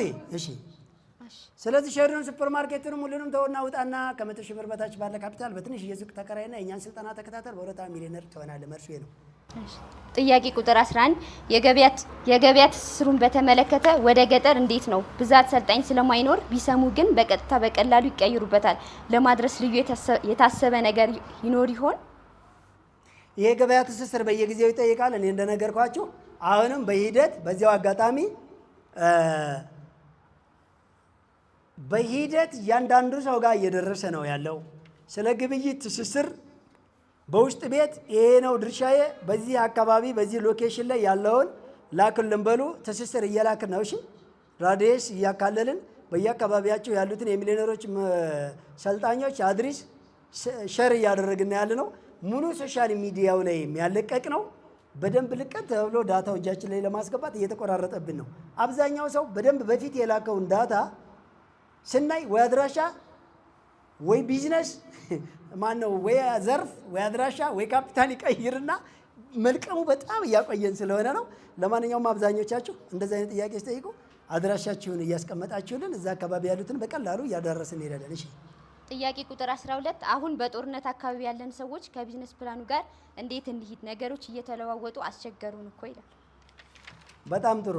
በጦርነቱ አካባቢ ላይ እኛ አካባቢ ጦርነት አለ ነው ባጭሩ። ስለዚህ እኛ አካባቢ ጦርነት አለ። በጦርነት አካባቢ ላይ ያለ ቢዝነስ ባህሪው ስለሚለዋወጥ እንዴት በእናንተ ቢዝነስ ፕላን ልክ ማስኬድ ይቻላል? እንደዛ አይነት ቦታ ላይ ምን ብያቸዋለሁ? ሰው የመፍትሄ አካል ስለሆነ በቀላሉ ሊበላሹ በቀላሉ ሊጎዱ የሚችሉ ነገሮችን እንደዚህ አይነት አካባቢ መጠቀም የለባቸውም። ጠንቃቃ ነገሮች፣ ጠንካራ ነገሮች የሆነ ሰዓት ላይ በደንብ ሴቭ የሚደረጉ የሆነ ሰዓት ላይ ለዛኛው ሰዓት ሊመግቡ የሚችሉ ነገሮች ላይ በጣም ማነጣጠር፣ እንደገና ለመንቀሳቀስ የማያስገድዱ በአካባቢ የሆኑ ላይ አጠገብ ላይ ባሉ ነገሮችን ወደ ጥቅም የመቀየር መላ ከርክሙ። በደንብ አለ፣ እመኑኝ አለ። ለዚች አንድ ነገር ልበላቸው ሰዓታችሁን ባልጨርስ። ካሁን በፊትም ብያቸዋለሁ። አንድ ሰው በአጋጣሚ እጅ ላይ ያለውን ተጠቀም የሚል መጽሐፍ አነበበና እጅ ላይ ባለ ነገር አጠገብህ ባለ ነገር ትቀየራለህ፣ ትለወጣለህ የሚል መጽሐፍ አነበበ። እንዴ ደግሞ አየው ገረመውና አጠገቡ ሲያይ ጫካ ነው። እና ምንድነው አጠገብ ያለው ጫካ ነው፣ ምንድነው የማደርገው? ሰው ለማንኛውም ደገመና ሀሳብ መጣለት። እንግዲህ አንድ ነገር ላድርጋል። አንድ ስመጥር ገዳም ያውቃል። ይህንን እንጨት እየቆረጡ የፀጉር ማበጠሪያ ሚዶል ስራና እዛ ገዳም ላይ ሄጄ ለመለኮሳቶቹ ፀጉር ማበጠሪያ ብዬ በቃ ልቸብችበዋለ። እንግዲህ በአካባቢው ያለው እዛ ጫካ ውስጥ ገዳም ነው፣ አጠገቡ ያለው ደን ነው። እጅ ላይ ባለ ነገር ሁሉ ወደ ጥቅም መለወጥ የምትችል ረቂቅ ፍጡር ነው ይለዋል በየጊዜው መጽሐፉ። ገረመውና ለምን አልሞክረውም? እንጨትን ቆረጠ፣ ማበጠሪያ ሰራ፣ ወደዛ ሲመጥር ገዳም ሄደ። ሲሄድ ያልተጠበቀ ነገር ገጠመው። አንድ ሀሳብ ቆይቶ በግድ እንጨት ጠርቦ ለገዳማቶች ማበጠሪያ ፀጉር ማበጠሪያ ሚዶ ቢሰራ እዛ ሲሄድ የገዳማቱ ሕግ ሁሉንም ፀጉር የሚላጭ መላጣ መነኮሳቶችን ያገኘው። ሀሳቡ እንደገና ወደቀበት። ተስፋ ቆርጦ ግን አልተመለሰም። አሁንም የሰው ልጅ አጠገብ እጅ ላይ ባለው ነገር ተለወጠ። ምንድን ነው አለ። ለደቂቃዎች ብቻ ነው ውስጡን መጠየቅ የፈለገው። ፈተነራ አልመለስም አለ መላ አለ። መላ ልበል አባቴ፣ አጠገብ ባለ ነገር መላ ይኖራል። ምን አለ? ቆይ አስተዳዳሪውን አገናኙኝ አለ። ካገናኙት በኋላ አባቴ እዚህ ገዳም ውስጥ ያሉ መነኮሳት ሁሉም መላጣ ናቸው። እዚህ ደግሞ በቂ ቴክኖሎጂ፣ በቂ ቧንቧ ውሃ፣ በቂ የሆነ ነገር የለም። 10 ጊዜ ጫካ ውስጥ ቢንቢው ምኑም ሲያርፍባቸው ራሳቸው መላጣቸውን እያከኩ ንጽህና ለመጠበቅ የማይመች ጫካ ውስጥ ስለሆኑ ብክለት እንዳይኖር በዚች ፀጉር ማበጠሪያ የምትመስል እንጨት ራስዎን አካካከክ ለማድረግ ትመቻለች ብዬ አዘጋጅቼ መጣሁ አለ። ልጄ ተባረክ ተብሎ ተመርቀው ሁሉንም ሸጦ ለምን ማበጠሪያ ነበር። አሁን ለምን ሆነ? ብንቢ ምናምን ትንኝ ሲያርፍ ለማካኪያ አገልግሎት ሸጠና ወደ ቤቱ ገባ። ቢዝነሱን ቀጠለ ሰውየው። እስኪ አጠገብ ባለ ነገር ለመለወጥ ሞክር። እዛ ማዶ ለመሄድ መንገድ ተዘጋብኝ። በቃ መንገድ ከተዘጋ አንተ ጭንቅላት ልዘጋ ነው። አጠገብ ያለውን ነገር ወደ ሀብት ቀይር ትችላለህ። እሺ ቀጥይ። ጥያቄ ቁጥር 14 ሰላም እንዴት ናችሁ? ወቅታዊ ስራዎች ደንበኛ እንዳያሳጡን ምን እናድርግ? ማለትም የእንስሳት ተዋጽኦ መቀየር ነው ወይስ ሌላ መንገድ አለ? ኦኬ፣ ምናልባት ይመስለኛል አንዳንድ ሰዓት ላይ እንግዲህ እንስሳት ተዋጽኦ የሚሸጡ ሰዎች እንደ ወተት፣ እንቁላል፣ ስጋ ጾም በገባ ሰዓት ይዘጋል። ቢዝነስ ፕላኑ ደግሞ በየቀን አንድ እርምጃ ነው የሚለው አይደለ? እንግዲህ እንደዚህ አይነት ነገሮች ላይ ወደ ሌላ ስራ ስለምንማትር እነኚህ ደንበኞች ደግሞ ሊጠፉብን ይችላሉ። ወይም ደግሞ ሌላ ካልቸር ልንለምድ ነው፣ ሌላ ያሰራር ባህል። ስለዚህ ዘርፉ መቀየር አለብን ወይስ ምንድነው የምናደርገው ለሚለው፣ በነገራችን ላይ ይሄንኛውንም ሳተው ተጨማሪ ነገር ደጉሙ ነው ያልነው አይደለ? ተጨማሪ ለዚህ ነው በትንሿ ጀምሩ የምንለው። አቅም እስከምትፈጥሩ ድረስ ይጠቅማቸዋል። ብዙ አይደለም የምታሳኩት፣ ሰፊ አይደለም፣ ቤት ኪራይ ሰፊ አይደለም፣ በስፋት አልያዛችሁም፣ ብዙ ሰራተኛ የለባችሁም። ለምን በትንሿ ስትጀምሩ ቢዝነሱ፣ ሀሳቡ፣ አይዲያው፣ ኔትወርኩ፣ ደንበኛው፣ መግዛቱ፣ መሸጡ እስከምትለማመዱ ጊዜ ይሰጣቸዋል። ለምን ትንሽ ነች። ትንሽ ከሆነችስ እንቁላል፣ ቅቤ፣ ወተት፣ ስጋ በማይሸጥ በጾም ሰዓት ላይ ድንች ይተካዋል፣ እሸት ይተካዋል፣ ጾም ነገር ይተካዋል፣ ጥራጥሬ ይተካዋል፣ ሾርባ ይተካዋል፣ አትክልት ይተካዋል። አይተካው? ይተካዋል እኮ። እንዴት አድርገን እናስተካክል? ሳምንት ዕለትም የተመሳሳይ ጥያቄ ተጠይቀዋል። አባቴ እዛው ላይ ሚሽኑን አስተካክል ግን አትቀይር። እሺ። ጥያቄ ቁጥር 15 ሰላም አቶ በላይ የምትደነቅ ሰው ነህ። በውጭ የምንኖር ሰዎች እኛ ምን እናግዝ? ለመጽሐፍ ኤጀንት ለመሆን በእናንተ ብራንድ ቲሸርት አሰርተን ለማስተዋወቅ ከአሜሪካ። ኦኬ፣ ከሀገር አሜሪካ ነው። በተለያየ ሀገር ላይ እንደዛ አይነት መልእክቶች ይመጣሉ። ሰላም አቶ በላይ ምን እናግዝ? መጽሐፉን የሚሊዮነሮችን መንገድ መጽሐፍ በተለያዩ ዓለማት ሀገር ላይ ኤጀንት ሆነን ለመሸጥ የሚሊዮነሮችን መንገድ ቲሸርት አሳትመን የዲያስፖራ ንቅናቄ ለማድረግ በሀገራችን አዲስ ሚሽን ተፈጥሮ፣ አዲስ ዜጋ ተፈጥሮ፣ አዲስ አጀንዳ ተፈጥሮ በሀገራችን ሰርተን የመለወጥ ሀገራችንን ከዓለማት እኩል ሲሆን የበላይ ለማድረግ አዲስ ተስፋ አግኝተናል እያሉ ነው። በእናታችሁ ከልብ በርቀት ነው ግን ከኛ ጋር አሉ። አንዴ ያንሳሌ ከባህር ማዶ አይሰማም። እናመሰግናለን። በቅርብ ጊዜ የሚሊዮነሮች መንገድ የቲሸርት ሎጎና ብራንድ ህትመቱን እንልክላቸዋለን።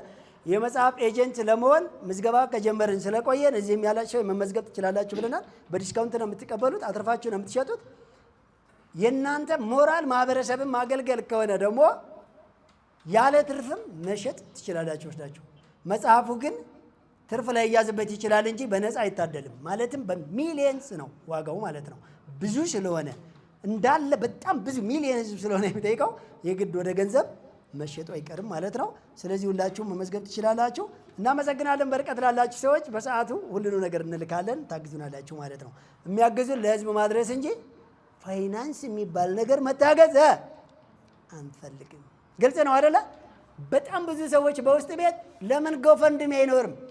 ይሄ ገቢ ማሰባሰቢያ ለምን ቢያንስ መክፈል የቻለ ሰው ለምን አይከፍልም? በሞራል ብዙ ሰው መክፈል ይፈልጋል የሚለዋልና ክፍያ የሚባል መቀበል የሚባል ነገር ከአእምሮ ውስጥ ያጸዳ ዜጋ ነው መፍጠር የምንፈልገው። በእናታችሁ ለራሳችሁ መቀበል ይቻላል። እስኪ መስጠት እንልመድ። እስኪ የሚገርማችሁ በዚህ ጥቂት ዓመት ውስጥ መቀበል ትተው መስጠት የሚለምድ ዜጋ ብንፈጥር ደግሞ እንፈጥራለን እንዳይመስላችሁ። ምን ይቆማል ብያቸዋለሁ። በጣም ብዙ ወጪ እንዴት እንደሚቆም እንደ ሀገር ሂሳቡን ልትሰሩት አትችሉም። በአንድ ህንፃ ላይ ብቻ ስንት ጥበቃ ነው የምታዩት? በመንግስት ደረጃ ብቻ በስንት አይነት የሚሊተሪ ኃይል ነው ወጪ የሚመደብለት?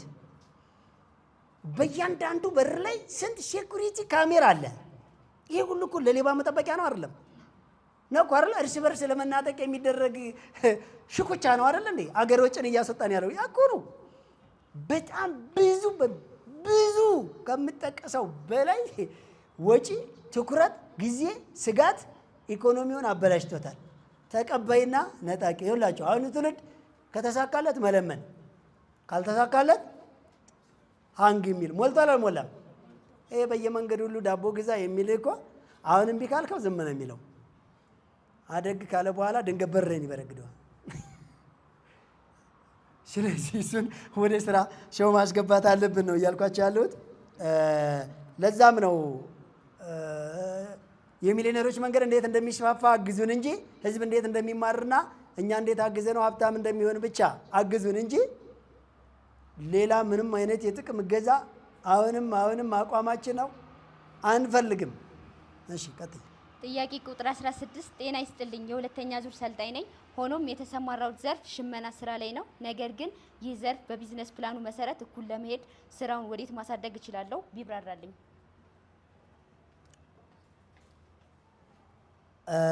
ራሱ ያድጋል እኮ። አሁን ሽመና በነገራችን ላይ የባህር ዳር ጨርቃ ጨርቅ፣ የአርባ ምንጭም ጨርቃ ጨርቅ ስራው ምንድን ነው? እዚህም የቦሌ ለሚ ጨርቃ ጨርቅ ስራው ሽመና ነው አይደለም? ሽመና ነው እኮ አይደል እንዴ? በቃ ሽመና በእጅ ብቻ አይደለም፣ ያው ሽር የሚደረገው ብቻ አይደለም። እሱ ወደ ምን ያድጋል? ቀስ ብሎ አይታችሁ ከሆነ ደግሞ በእጅ ከሚሰሩት ተማሪ ኢንፎርም ምናምን የሚጠልፉ የተሻለ ማሽን ነው አይደለ? ከዛ አለፍ ብሎ ወደ ትልልቅ ኢንዱስትሪ ውስጥ ስትገቡ ደግሞ የጨርቃ ጨርቅ የትልልቅ ኢንጂነሪንጎች ውጤት የጨርቃ ጨርቅ የልብስ ፋብሪካ አለ። ሽምንና ወደዛ ማደግ የሚችል በጣም የሚፈለግ ለመስፋፋት አቅም ያለው አዋጭ የሆነ ኢንዱስትሪ ነው። አባቴ በእኛ ቢዝነስ ፕላን መስመር ውስጥ ብቻ ነው። ጠየቅሽ አልኳል። ቀጥይ። እሺ ጥያቄ ቁጥር 17 ፑል ነበር የምሰራው፣ ግን ማስፋፋት ወይም ብር ማጠራቀም አልቻልኩም። መፍትሄው እንዴት ነው የማገኘው ብዬ ስጠይቅ እንደዚህ አይነት ስራዎችን በሚሊዮነሮች መንገድ ማማከርም ሆነ አስመዝግሞ መሰልጠን እንደማይቻል ሚሴጅ ደረሰኝ። ስለዚህ ከእንዲህ አይነት ስራ ወጥቼ እንዴት ልስራ ምከሩኝ። ፑል ነበር የምሰራው፣ እንዴት ማስፋፋት አለብኝ ብዬ ጠየቅ። ገና ሊያስፋፋ ነበረ። እኛ እንዴት እንደሚጠፋ እንቀምራለን። እዚህ እንዴት ላስፋፋ ብዬ ስጠይቅ ጭራሽ ተቃራኒ ሚሴጅ መጣ። ፑል የሚባል ነገር ማየት መስማትም አንፈልግም፣ ቢዝነስ ፕላን ቀይር አላችሁኝ። ደስ የሚለው ነገር ለመቀየር ተስማምቻለሁ። ሌላ ስራ ምን ልስራ? ኧረ በእናታችሁ ለእንደዚህ አይነት ኧረ ያንሰዋል። በዚሁ አጋጣሚ አጠቃላይ ቅድሚያ እንዲህ በቡድን ብቻ አይደለም፣ እንዲህ በችኮላ ብቻ አይደለም። የምሬ ላውራችሁ ቁጭ ብዬ የፈለገውን ጥያቄ እስከሚጨርስ ቦታው ሄጄ የፈለገውን ያክል ቢዝነስ ፕላን በግል እስከምሰራለት ድረስ ማገለግላቸው ሰዎች ቢኖሩ ጭፈራ ቤትንና ጠቅላላ የጌም የቁማር ቤቶችን ለዘጉ ሰዎች ቪአይፒ ስልጠና አለን። እሺ ቪአይፒ ስልጠና አለን። ይሄን አስተላልፉላቸው። እሺ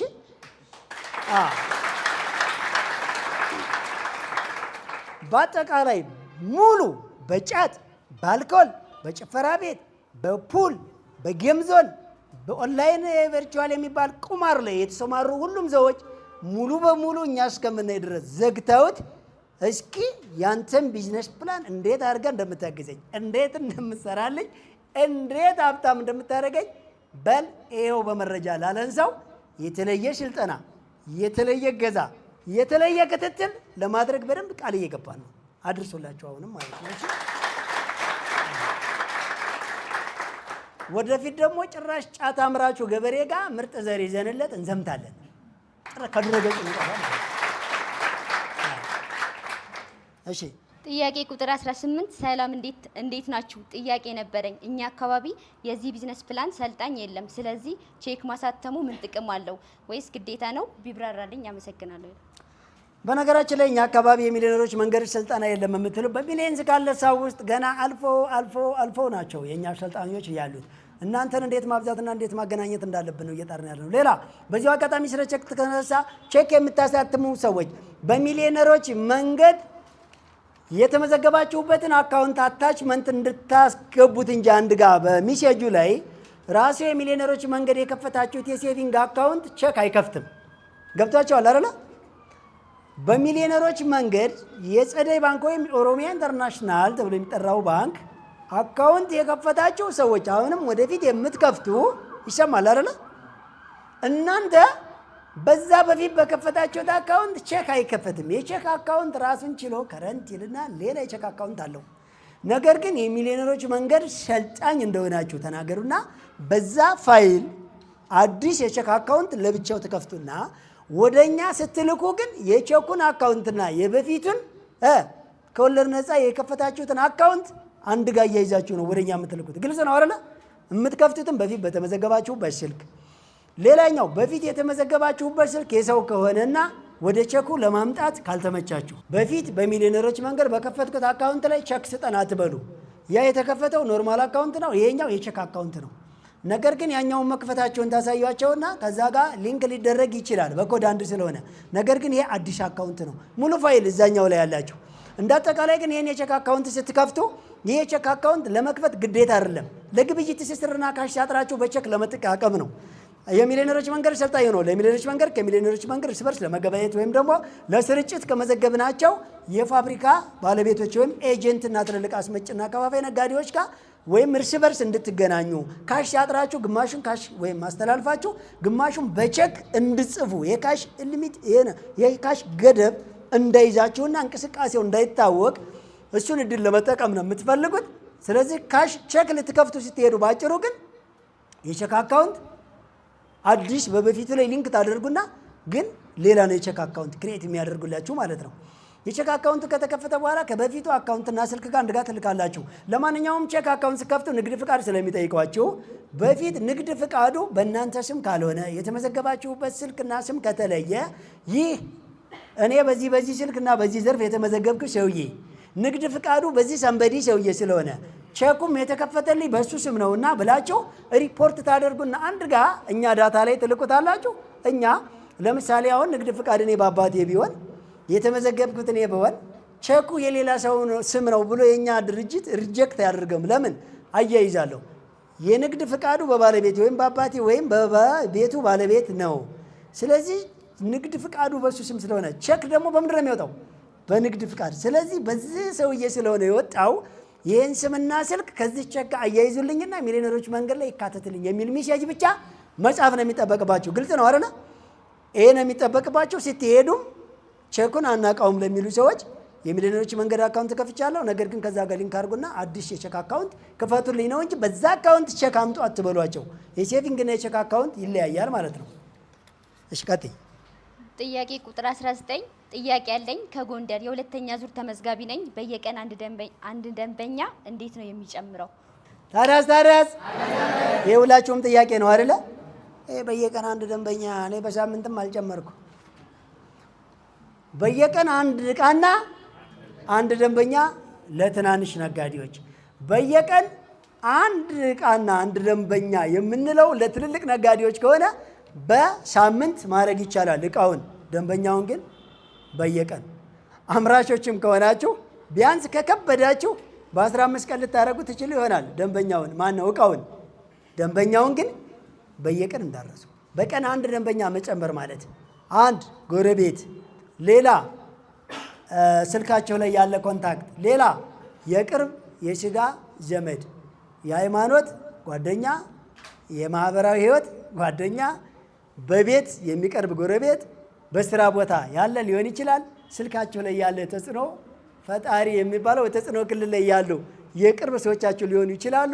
እነሱን አድቨርት አድርጋችሁ አስተዋውቃችሁና ነግራችሁ በቢዝነስ ፕላን መሰረት እየሰራችሁ እንደሆነ ቢዝነሳችሁን ለማሳካት በየቀን አንድ ደንበኛ አድ ማድረግ እንዳለባቸው ተነግሯቸውና ከዛ ውስጥ 10 ወይም 5 ሰዎችን ግንዛቤ ብትፈጥሩ አንድ ሰው ከእናንተ አገልግሎት ይጠቀማል፣ ወይ ምርት ወይ የሆነ ሰርቪሳችሁን ይገለገላል።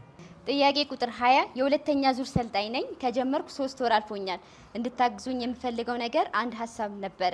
እኔ እንደምሰራው አይነት ስራ በብዛት የሚሸጡትን እቃ በመያዝ ሌላ አካል ከኔ በመካከለኛ ርቀት ላይ ባለ ቦታ ጀምረዋል እና ምን ማድረግ እንዳለብኝ የምትመክሩኝ ነገር ካለ።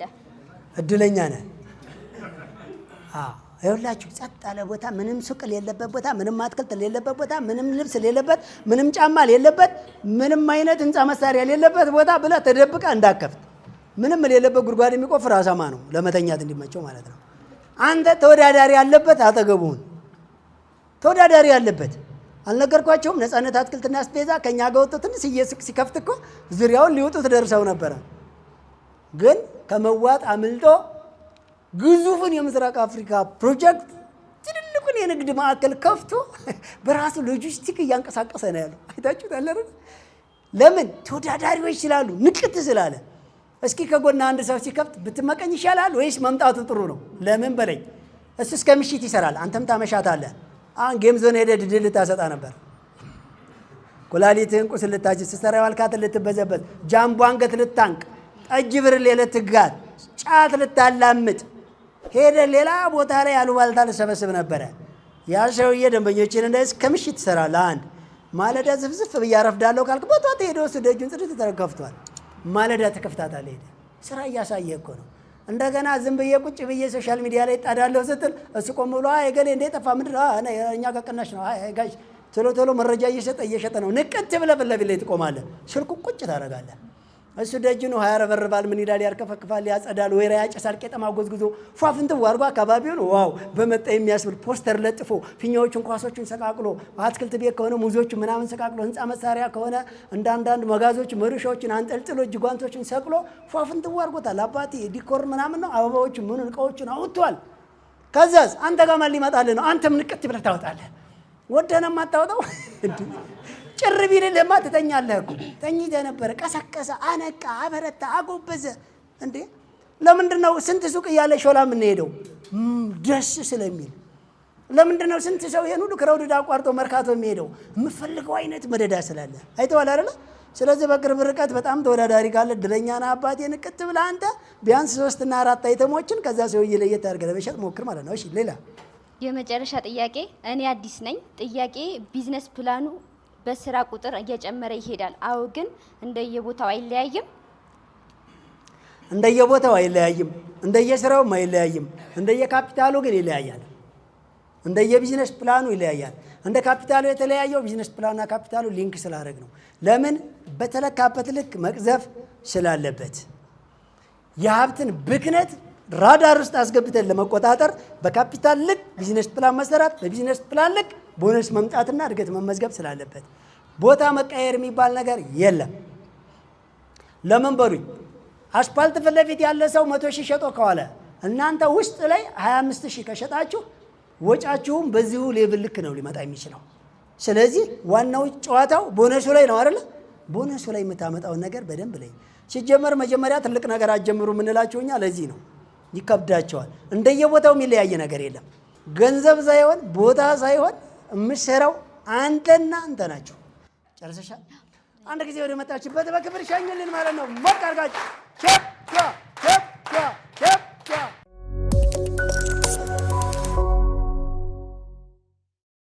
አንድ በደንብ ኤሚሲያችን ነው። በነገራችን ላይ ለዚህ ድርጅት ሌላ መስዋዕት አድርጎ ሙሉ በሙሉ ይህን ድርጅት ለማገልገል ከሰልጣኝነት አንድ ያድንቁት በእናታችሁ። አሰልጣኝነት ወደ አሰልጣኝነት መጥቶ በነገራችን ላይ በጣም ብዙ ሰዎች አሉ ከትልልቅ ተቋማት ልክ እንደጨረሱ ሮጠው ይህንን ድርጅት ለማገልገል እንዳለ በእውቀታቸው ከጎናችን የተሰለፉ በጣም አድንቁልኝ። በጣም እሺ። ታዲያስ አለን እንዴት ቆያችሁ? አዎ አንድ ነገር መልእክት አስተላልፍ ይልድ በዚህ ቦታ ታውቁኛላችሁ አብዛኛው ጊዜ ግጥም በማቅረብ አይደለ? ስለዚህ ራሴን የምቀጠው እንዴት መሰላችሁ? በየፕሮግራሙ በየሳምንቱ አትሊስት አንድ ግጥም ማቅረብ አለብኝ ብዬ ለራሴ እቅድ እገባለሁ ወይም ደግሞ ቃል እገባለሁ። ካለፈኝ በየሳምንቱ 2 ለማድረግ 4። ስለዚህ ከዛ ጀምሮ እስካሁን ስንት እንዳለ ካልኩሌት አድርጉ። እኛንም ከዚህ ጀምር ማለት ነው እዳለብህ ማለት ነው። ስለዚህ ግጥም ነው እየላችሁ የመጣሁት። ሁሌም እንደምታውቁኝ ርዕሱ ምን ነው ይላል። ምን ነው ሀገሬ የታለች የተነገረችኝ ፈልጓት እምየን ካለችም ንገሩኝ። ቃል ኪዳንም አላት ከላይ ከፈጣሪ እስኪ የትኛው ነው ቃሉንስ አክባሪ? ኧረ ምን ነው ሰዎች ተስፋን የቆረጡ ነቅተናልም ያሉት እያለቡን ወጡ። ነቅተናልም ያሉት እያለቡን ወጡ። ምን ነው ምኑ ነካን አቅጣጫው ጠፋብን። እባክህ በሞቴ በላይነህ ጠቁመን። እባክህ በሞቴ በላይነህ ጠቁመን።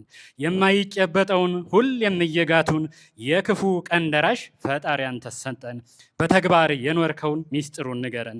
በተግባር የኖርከው ሚስጥሩን ንገረን። ምን ነው ወጣት ትዕግስት አጣ መሰለፍ አበዛ ውጭ ለፍርጠጣ። ሀገርህን ጠልተህ በጉብዝና እድሜህ ለፈረንጅ አገልጋይ መሆንን መርጠህ መጨረሻ እድሜህ ላይ ትባንናለህ። ግና ምን ዋጋ አለው አንተ የአገሬ ሰው ምን እንደሚገጥመን እንዲያናስበው። አረብም ያለሽው አንቺው እህት ዓለም አውሮፓም ያለኸው አንተ ወንድም ዓለም እውነቱን ልንገርህ ነፃነት የለህም። እውነቱን ልንገርህ ነፃነት የለህም። ምን ነው ትል ይሆናል ይህን ስትሰማ ሰድበኸኝ ይሆናል ምንም ሳታቅማማ። ለዚህ ነው የቆምኩት አሁን ባንተ ፊት ቢመርህም ዋጠው ልንገርህ በእውነት ጉልበትህን መጥምጠው ያውም እስክትሞት። በወጣትነትህ የጠላሃትን አገር ሬሳ ላኩልን ወይም አለማፈር። ፍቃድም አልሰጡህ እዚያ እንድትቀበር። ያንቺማ የጉድ ነው የኛማ ሔዋን መልሰው ላኩልን ባዶ ቀፎሽን።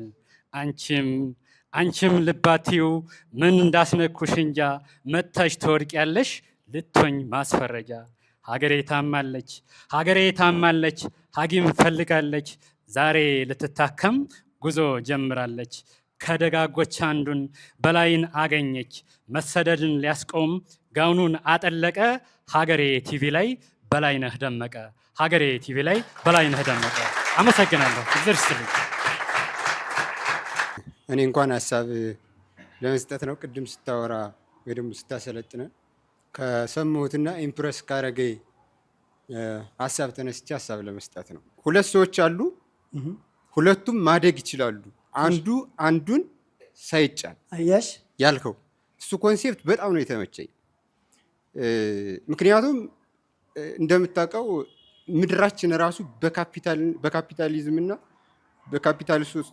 በካፒታሊስቶች እና በኮሚኒስቶች በዚህ 2 ሀሳብ ለግማሽ ሚሊኒየም ዓመት እየዳከረች ነው። አንዱ ሀብታም እንዲኖር ድሃ መኖር አለበት ነው የሚለው። አንደኛው ደግሞ ባለ ሀብት አካፍሎ የሆነ ሰው ዝም ብሎ ይብላ ወይም ሳምቲንግ እንደዚህ አይነት ነገር ይኖረዋል። የአንተ ኢኮኖሚክስ ኮንሴፕት አዝ አይ አንደርስታንድ እኔ እንደገባኝ ሁለቱንም ያፈረሳቸዋል። መሆንም አለበት። ግማሽ ሚሊኒየም ዓመት በ18ኛው ሴንቸሪ ሰዎች እይታ የተጻፈ መጽሐፍ ወይ ደግሞ አስተሳሰብ ፕላኔታችን ሊድ እያደረገ ዘላለም ሊሆን አይችልም እና አይ ላቭ ኢት እና በጣም ነው ያደነኩት። በጣም ከሚያስደንቁ ሀሳቦች አንዱ ከልብ እናመሰግናለን። በጣም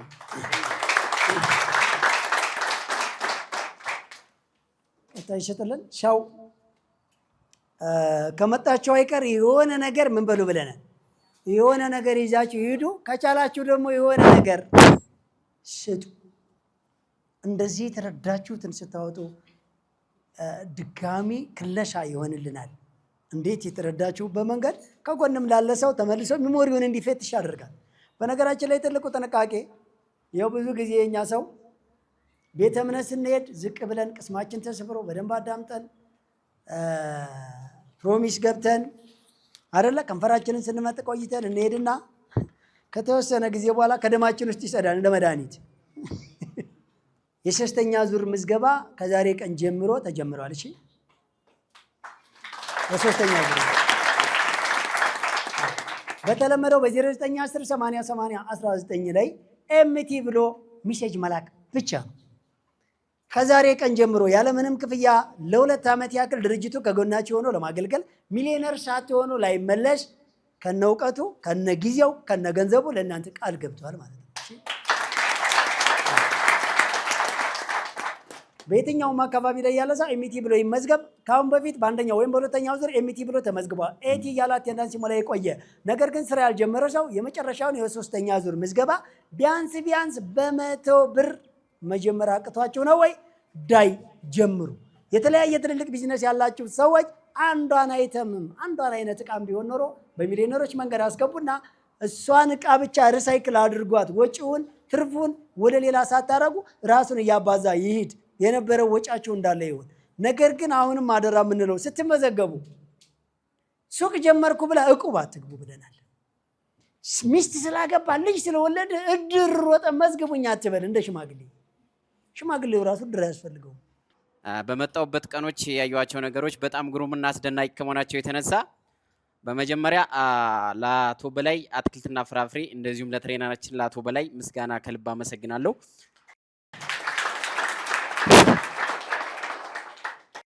በዚህ ጊዜ እውቀታቸውን በፓኬጅ መልክ ለሰው በገንዘብ በሚሸጡበት ዓለም ላይ እንደዚህ ያለ እንቁ ሰው እና ዜጋን ለመገንባት ተነሳሽነት ኖሮትና ቁርጠኝነት ይዞ በራሱ በጀት በጅቶ ታይሙንና ጊዜውን እውቀቱን ሰውቶ እንደዚህ ለሚያሰለጥን ሰው በድጋሚ ከልብ አመሰግናለሁ።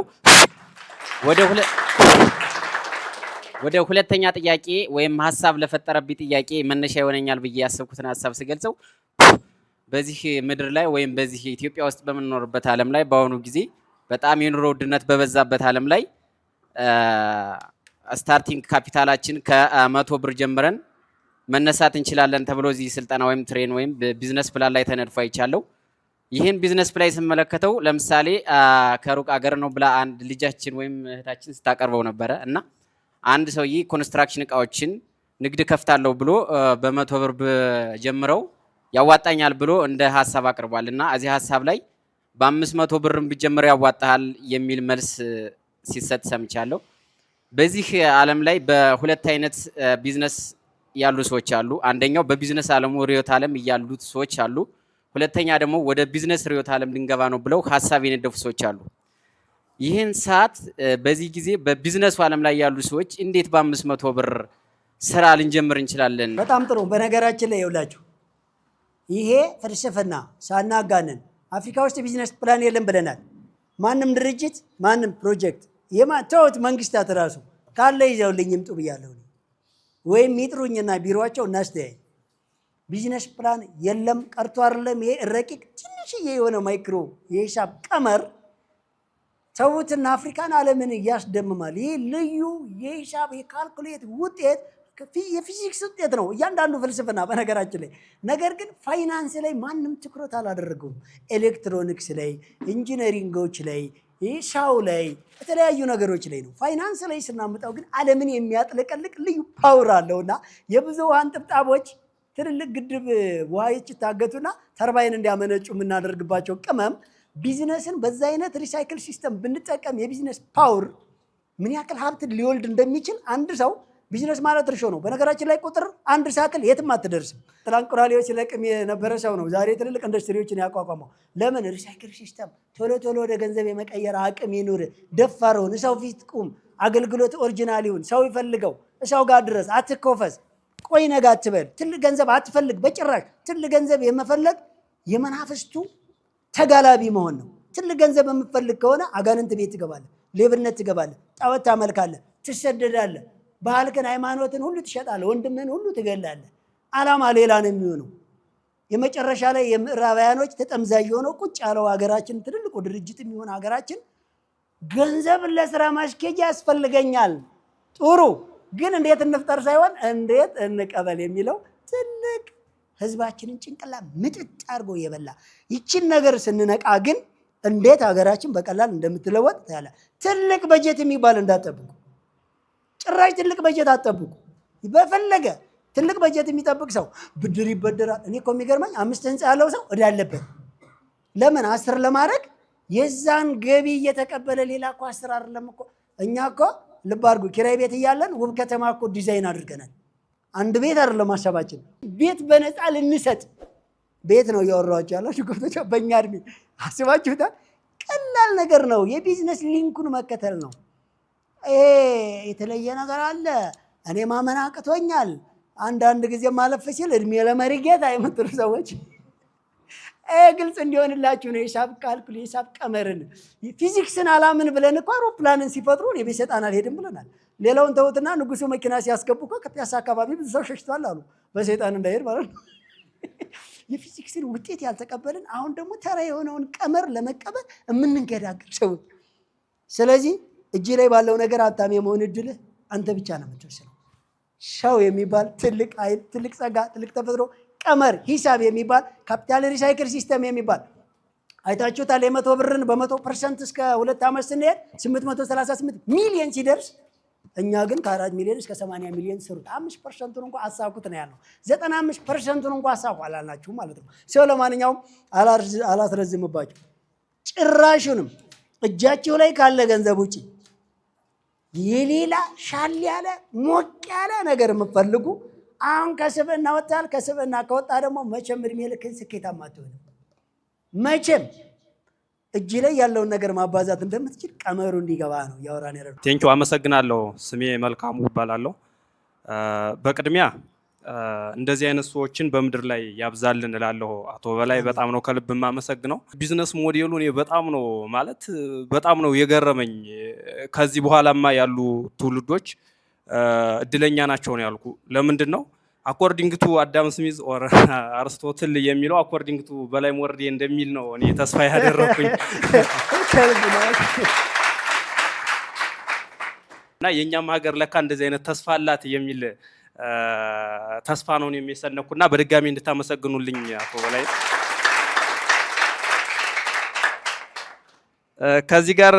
ከዚህ በመቀጠል ምንድነው እንደ ጥያቄ የማነሳው ቢዝነስ ፕላኑ አንድ ብቻ ቢዝነስ ፕላን ነው መሰለኝ ያለ፣ ብቻ ተሳስቼ ከሆነ ተስተካከል። ስለዚህ የተለያየ የለም ወይ የሚል ጥያቄ ነው ያለኝ። ከዚህ ጋር ተያይዞ ሌላ ቀደም ጥያቄ ሲጠየቅ ማር የሚሸጥበት ቦታ የለኝም የሚል ጥያቄ ተነስቶ ነበረ እና ለምን አንድ ቦታ ቢይዝ የሚል ነገር አለ። እኔ ደግሞ የሆነ ጊዜ ያነበብኩት ምንድን ነው የሚለው ያየሁት ነገር ሰዎቹ በተለይ የዓለም ሕዝብ ወይም ደግሞ ወደ ኢሮፕ ስንሄድ ሀብታም የሚሆኑት ሂደው ስለሚሸጡ ነው እንጂ መጠው ስለሚሸጡልን ነው። እኛ ደግሞ ሄደን ነው የምንገዛ። ስለዚህ ይህ ሰው ተንቀሳቅሶ ቢሸጥስ የተሻለ ትርፍ ማግኘት አይችልም ወይ? ወይም ደግሞ ከስተመሩን በሚይዝበት አያያዝ ለማለት ወዳለሁ። ሌላ ደግሞ ምናልባት ዩቱብ ፋላሲ እንዳይሆንብኝ እንጂ ያው ነፃ ነገር አትጠቀሙ ተብሏልና እኛ ደግሞ ቀደም ነፃ እዚህ የተጠቀምን ነበረ። ምንም ተጠቀሙ ያው ሻይ ነው። እሺ። እና እንግዲህ እናንተስ የሚል ፋላሲ እንዳይሆን ያው እንግዲህ ነው ለማለት ወዳለሁ።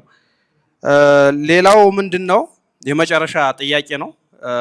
እዚህ ቤት ውስጥ ወይም ደግሞ እዚህ የሚሊነሮች መንገድ ከሚለው ከናንተ ቢዝነስ ውስጥ 5 ዓመት ነው አንድ ሰው መስራት የሚችለው። ከዛ 5 ዓመት ደግሞ ማናጀር ሆኖ ያገለግላል። ከዛ በኋላ ግን የጊዜና የገንዘብ ነፃነት ያገኛል። ስለዚህ እንዴት ነው ይሄ የሚሆን የሚችለው? ያው ስራው ደግሞ ተለምዷዊ ወይም ደግሞ ተለምዷዊ ያሰራር መንገድ ነው የሚከተልና እንዲያው እዚህ ጋር ግልጽ ስላልሆነልኝ ነው። አብዝቼ ከሆነ ይቅርታ ላለው። አመሰግናለሁ በጣም። የአብዛኞቻቸውን ጥያቄ ነው የጠየቀው። አዎ በነገራችን ላይ እንደ መጀመሪያ እሺ፣ በተለይ ነፃ ትጥቅም እዚሁ በዚሁ እያያዘኝ ነው። እንደዚህ አይነት ነገሮች በነገራችን ላይ ይሄ እንትን ነው። እናንተ የጠየቃችሁ ጥያቄ አይደለም። ገብታችኋል አይደል? ያው መጠቀም ማለት አትጠይቅ ነው። ገብታችኋል አይደል? አትጠይቅ። ጠይቃችኋል? እንዴ አሁን እዚህ ሻይ ቡና ብላችኋል አላላችሁም? የግድ እዚህ ቤት ቁጭ ብላችሁ ለመማር ሻይ ወይም ቡና መጠጣት ግድ ይላችኋል። ስለዚህ ውጭ ሄዳችሁ ለመግዛት ጊዜ ስለሌለ የኛ ድርጅት እዚሁ አቅርቧል። አንጡ ብላችሁም አይደለም ድጎማም አይደለም ምንም አይደለም። ይሄ እንደሆነ ሌቨሬጅ እንደሆነች መሻገሪያ እንደመፈንቀያ ነገር ግን እንዳትጠቀሙት ነው። ስለዚህ ጠይቃችሁ የተሰጣችሁ ነገር ስላልሆነ ይሄ ትእዛዝ መፈጸም ነው። ቀበል ነፃ ተቀማራ። ሌላው ምናልባት የተለያዩና አውሮፓ ሀገርን ያደጉ ሀገሮችን ስናይ ተንቀሳቅሰው ስለሚሸጡልን ባለሀብት ሆነዋል። መተው የሚገዟቸው ብቻ አይደለም ላልከው ነገር በነገራችን ላይ እነሱ አንዳችም ነገር ሀሳባቸውን ነው የሚልኩልን። እኛ ነን ሄደን የምንገዛው። አሁን የምናየው መኪና እቃ የታሸገ ተውት። እኛ የእርሻ ምርት የምናስመጣ ደፋሮች ነን። እንግዲህ በዚህ ሁሉ ከርሰ ምድር፣ በዚህ ሁሉ ምንጭ፣ በዚህ ሁሉ ዝናብ፣ በዚህ ሁሉ ወንዝ፣ በዚህ ሁሉ ወጣት፣ በዚህ መሳይ አፈር፣ በዚህ መሳይ አየር አምርተን መብላት ያቃተን ህፃኖች ወይም አዛውንቶች ፓራላይዝድ የሆንን የእርሻ ምርት ከውጭ በዶላር እየገዛን የምንበላ ዶላሩን ደግሞ የምንበደር ሌላ ሀገሮች ለመጪው ትውልድ ሪሶርስ ሲያከማቹ እኛ ግን እዳ ያከማቸን ነውረኞች ነን። ባጭሩ ይሄን እንዳረሱ ከዚህ ነውራችን ለመጽዳት ነው እንዲህ የምንጮህ። ለማንኛውም ግን እነሱ እኔ ልንገራችሁ ሄደው ነው የገዛቸው። እኛ ሰዎች እንደተሸወዱ እሺ። አብዛኛው የውጭ ምርት ወደኛ የሚመጣው እነሱ እዚህ መጥተው አልሸጡልንም። ሄደን ነው የገዛ ነው ማለት ነው። የእኛ አስመጪዎች ሙሉ ያሉት እዚያ ነው። እንደገና ዴሊቨር ሲስተም ላይ ብንሄድ በነገራችን ላይ በዓለማችን ትልቁ ዴሊቨር አማዞን ነው አይደል? የኦንላይን ገበያ ኢኮመርስ። ሁለተኛው አሊባባ ነው። እና ይሄ ሰው አሁን የሚመስለን እሱ መቶ ነው። እኛ ነን ሄድ ነው። እስኪ አሊባባ ድረገጽ ላይ ገብተን ነው የምንገዛው። ላይክ በተዘዋዋሪ አማዞን ብራዚል እኮ ሄደን አንኳኩተና ገብታችሁ እቃ ሽጥልኝ እኛ ነን ሄድ ነው። እንድንመጣ ነው ያደረጉን። አየህ እነሱ አይደሉም የመጡት። ምን አድርገውናል? እኛ እንድንሄድ ነው ያደረጉን። አሁን እስኪ ፌስቡክ ሁሉ የሚጠቀም ሰው ፌስቡክ እኛ ጋር መጥቶ ነው እኛ ፌስቡክ ድረገጽ ላይ ሄደን ነው። በቀን መቼም ለፌስቡክ ሳይገብር የሚውል ሰው የለም አብዛኛው ሰው። እና ሶፍትዌርም በሉት ምንም በሉት ሀሳቡን ለቀቁልንና እነሱ ተኝተዋል። አየኸው ተኝተዋል። በነገራችን ላይ ተቀጥሮ ወደ ሚሊዮነር መሆንን ከተቀጠሩበት ሙያ ለምዶ ጊዜና ሀብትን አካብቶ የራስን መመስረትን ከጃክ ማ ልመዱ። ጃክ ማ የአሊባባ ካምፓኒ ባለቤት የጎግል ካምፓኒ ረጅም ዓመት ተቀጣሪ ሰራተኛ ነበረ። እዚያ ውስጥ እንክት አድርጎ ካወቀው አንድ እውቀት ግን ጎግልን የሚወዳደርና የሚረግጥ ስራ ሳይሆን ለጎግል መልካም ዜና ይዞ መጣ። ለምን? በእናንተ ሶፍትዌር ላይ ተመርኩዬ ሌላ ነገር ላበልጽግና ዴሊቨር ልስራ አለ። በጣም ብራቮ ጎበዝ ልጅ የተባለው። እኛ ጋር ለምን ይመስላችኋል? ግርም ይለኛል። አንዳንድ ሆቴል ማናጀር ይቀጥርና ማናጀሩ ደንበኞች ያዝ ይባላል። ደንበኞችን ይግባባ ይዝና በብድር ይሆን ባጠራቀመው ብር ይሆን አንድ ትንሽዬ ሬስቶራንት ሲከፍት ያ ትልቁ ሆቴል ባለቤት ዝጉት ከዚህ በኋላ ምን ዋጋ አለው? ሰውን ሁሉ በሙሉ ይዞት የሚሄዱ ነው። ቆይ ይሄ ቅድም አደነቅ ያለው ወንድሜ በቃ ይሄኛው ከከፈተ ያኛው ሆቴል መዘጋት አለበት ማለት ነው። እና እንደዛ አይነት ነገር የለም። እነሱ አንድ ሄደው የሚሸጡ እንዳይመስልህ መተን እንድንገዛ ሀሳቡን ነው ወደኛ የሚልኩት። ሀሳብ አሁን ይሄ ሰውዬ ምን ያድርግ? ሀሳብ ይላል። ይኸውልህ አንድ አቋም ብራንድ ይፈጥራል።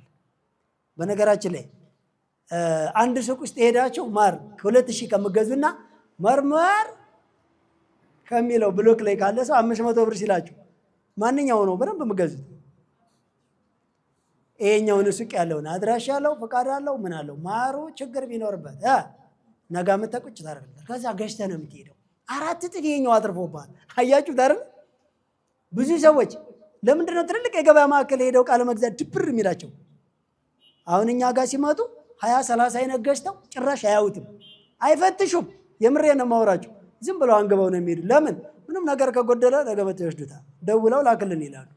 አለና አድራሻ፣ አለና ቦታ፣ አለና ብራንድ። አያቸው አይደለ?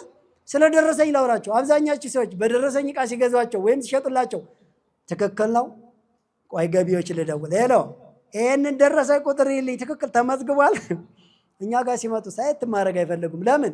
ይሄ የተደራጀ ይሄ አቋም ያለው ይሄ የሚታወቅ ይሄ ሰፈር ያለ አካል አጭበርብሮ የትም አይሄድም። አቋማቸው አድራሻ መኖሩ እዛ ጋር መገኘቱ ለገዢዎቹ እምነት ይጥላል አይጥልም? ቢጭበረበሩ መልሰው ማስተካከል ይችላሉ አይችሉም እናንተ ጋር? ስለዚህ ይሄንን ነው መልመድ። ቻሌንጅ ይሁንባል። ሌላ ቦታ ይዘህ ስትሄድ ከነሱም ድረስ እንካ ያሉት ምን ርካሽ ነው ይባላል አይደል? እንካ ከማለት ሰዎችን መረጃውን ልከህ ግን መተው እንዲገዙ ማድረግ ብራንድ ነው፣ አቋም ነው። ሰዎች ወደ አንተ እንዲመጡ ማድረግ ትልቅ ኢሜጅ ነው። እሺ አቶ በላይም በጣም አመሰግናለሁ። ያው ሁሉንም ቪዲዮዎች አዳምጬ ነው ወደዚህ የመጣሁት እና በጣም አመሰግናለሁ። የኔ ጥያቄ በቀን አንድ ደንበኛ መጨመር የሚለው ላይ ነው። አሁን ለምሳሌ አንድ ሰው ሞባይል ሱቅ ቢጀምር አንድ ሰው አንድ ተገዛ፣ ከዛ በኋላ መቼ ነው ከ2 ከ3 ዓመት በኋላ ነው የሚገዛው ያ ሰውዬ? ምን ቢሆን ነው ያልከኝ?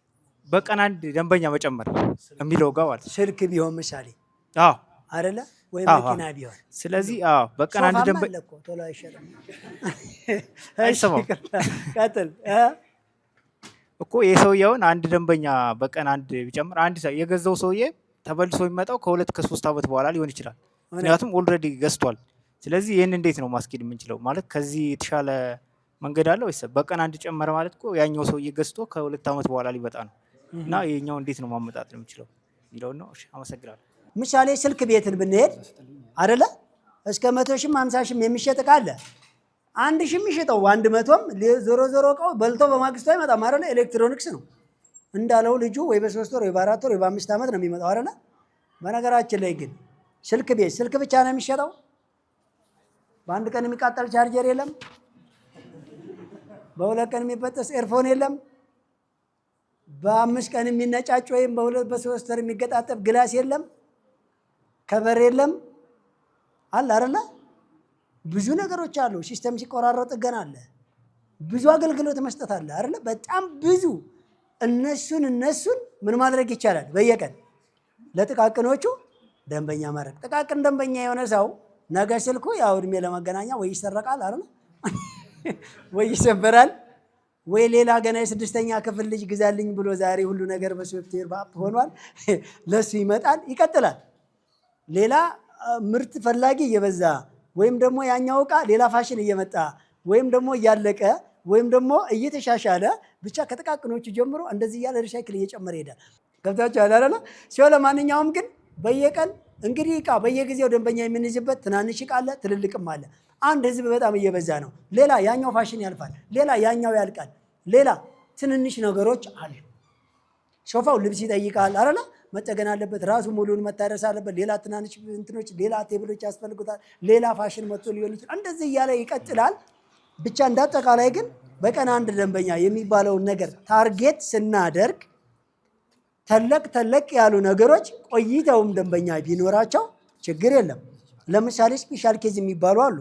ለምን ብላችሁ ቅድም እንዳልኩት እንደ መኪና፣ ሊፍት፣ ማሽነሪ ትልልቅ ነገሮች ምናልባት በየቀን አንድ ደንበኛ ይሄ ስፔሻል ኬዝ ብለን ይዘዋለን። በየቀን አንዳንድ ደንበኛ ልክ ላይመጣ ይችል ይሆናል። ለማንኛውም እነሱ ግን ልክ እንደ ቢዝነስ ፕላኑ መሰረት ደግሞ እንደ ሁኔታው ሊያደርጉት ይችላሉ። ነገር ግን በእኛ ቢዝነስ ፕላን መሰረት አሁን እያወራን ያለ ነው ከ100 ብር እስከ ስንት ነው? እስከ 100 ሺህ ብር ድረስ ነው አይደለ? እነኚህ ደግሞ አሁን የምናወራቸውን ግዙፍ ነገሮች ገና አይጀምራሉ እንዴ? አይጀምሩም። አሁን ምኑ ጋር ነን?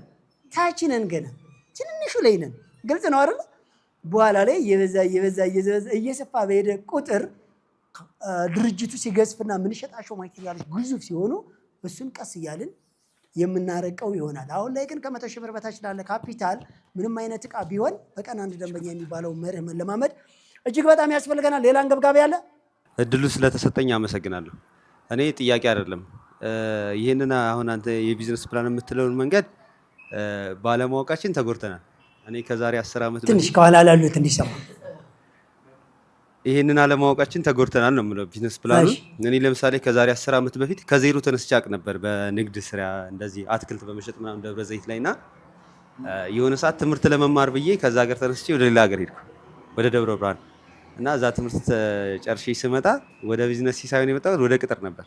ተቀጥሬ ግን ምንም ያገኘሁት ነገር የለም። ብዙ አመት ሰርቻለሁ፣ ምንም ያገኘሁት ነገር የለም። ግን በመሀል ቢዝነሱን ስላልተውኩት ዝም ብዬ አልፎ አልፎ ወጥሬ ሳይሆን የምሰራው አልፎ አልፎ ወደ ሌላ ሀገር ሲሄድ ወደ አንድ እቃ አመጣለሁ፣ ወደ ሌላ ሀገር ሲሄድ አንድ እቃ አመጣለሁ። እንደዛ ነበር የምሰራው እና እንደዚህ ኮንሲስታንት ስለሌለው ለውጥ አላየሁበትም። ይህንን ቪዲዮ ያንተን ቲክቶክ ላይ ተቆርጦ ሳየው እንደሌላኛው ሞቲቬሽን እንደማንኛውም ሞቲቬሽናል ስፒከር መስሎኝ ዝም ብዬ ስክሮል ነበር የማደርገው። እንደውም ብሎክ አደርጋለሁ፣ እንደዚህ አይነት ሞቲቬሽናል ስፒከሮችን ብሎክ ነበር የማደርገው። እና የሆነ ሰዓት ብሎክ ካረኩት በኋላ ሌላ ሞቲቬሽናል ስፒከር ለቆት ያንተን አየሁ።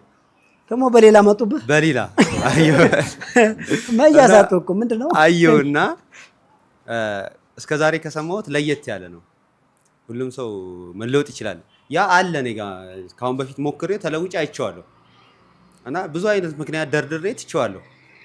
እሞክራለሁ፣ ተዋለሁ፣ እሞክራለሁ፣ ተዋለሁ አይነት ነገር ነው። እና ያንን ነገር ሳየው እንዲህ ሰውዬ ብዬ ከእንደገና ሰርች አድርጌ ገብቼ ቲክቶክ ላይ አየሁ። ከዛ ለምን ዩቲዩብ ላይ አለ ሲባል ዩቲዩብ ላይ ገብቼ አየሁ። ከዛ ሁሉንም አውርጃ አየሁትና ቀጥታ ኤምቲ ብዬ ላኩ። ስልክ ስንመዘግብ እናስታውሳለን አሉኝ። ከዛ ስልጠና አለ እሑድ ሲሉኝ፣ ከዛ እንዴት ነው ክፍያው ምናምን ስል ነፃ ነው አሉኝ። ይሄማ የሚገርም ነው ብዬ ከዛ ዛሬ መሄድ አለብኝ። ዋናው ነገር እኔ በጣም ስልጠናውን ለመከታተል ብቻ ሳይሆን ለማመስገንም ጭምር ነው የመጣሁት። ምክንያቱም ዩቲዩብ ላይ አይቼዋለሁ ሁሉንም ነገር። አሁን አንተ አንድ ሰው ቢሞት አንድ ሰው እንዲተካ ነው። አንድ በላይ ቢሞት አሁን 100 በላይ መፍጠርህን ልናገር እፈልጋለሁ። በጣም እናመሰግናለን። እድሜና ጤና ይስጠን። እኛንም እንዳንተ እንዲያደርገን እግዚአብሔር ያግዘን። አሜን።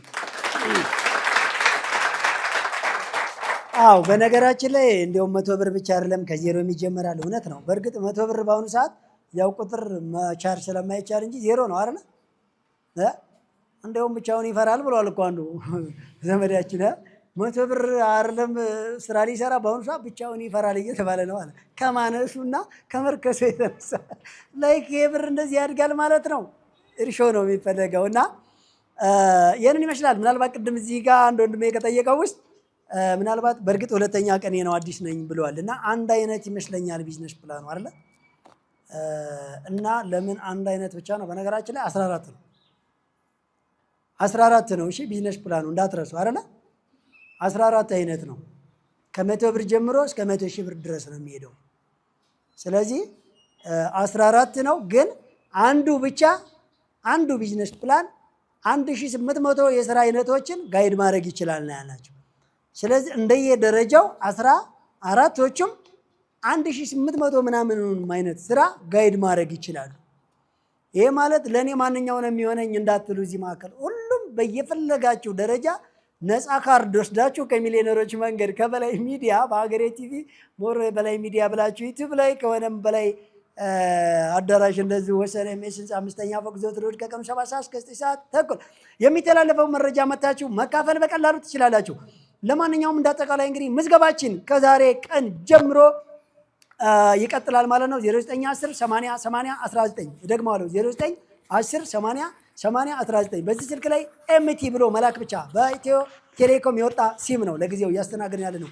ምንም አይነት ክፍያ ለመመዝገብ አያስፈልግም። የተመዘገባችሁ ሰዎች በየሳምንቱ 2 ሰዓት ስልጠና መከታተል እንዳረሱ፣ ከቻላችሁ በአካል ካልሆነ በቴሌቪዥን ካልሆነ ዩቲዩብ ቻናላችን ላይ ይህንን በላይ ሚዲያ ብላችሁ ገብታችሁ 2 ሰዓት ሙሉ ቪዲዮ በሳምንት አንድ ቀን የ2 ሰዓት ስልጠና ባላችሁበት ቦታ ሆናችሁ ስትከታተሉ በየሳምንቱ ኤቲ ብላችሁ ሚሴጅ መላክ እንዳትረሱ። ይሄ ስልጠናውን መከታተላችሁን የሚያሳይ አቴንዳንስ ይባላል።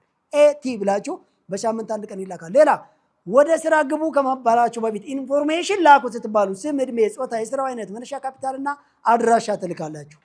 ያ ማለት እንግዲህ እያንዳንዱ ይሄን ያክል በዚህ ስራ በዚህ ካፒታል ይሄ በየወሩ ይሄን ትሰራላችሁ፣ በየወሩ ይሄን ያድጋል፣ ደንበኛ አያያዝ ይሄ ነው፣ ካፒታል ሳይክል ሲስተም ይሄ ነው፣ ይሄን ህግ ተው፣ ይሄን ህግ ተከተሉ የሚባለውን ስልጠና ትከታተላላችሁ። ከዛ ስራ ጀምሩ ሲባል መጀመርና የጀመራችሁበትን ቀን ታሳውቃላችሁ። ከዛ በየወሩ አሳውቁ ሲባል የደረሳችሁበትን ደረጃ ሪፖርት ታደርጋላችሁ። ብዙዎቻችሁ እያዋጣ ነው እያደገ ነው የሚለውን እየሰማው ነው፣ ባላሳውቅ ምን ችግር አለው? በሳምንት ሙሉ 2 ሰዓት ስልጠና ባልከታተል ምን ችግር አለው?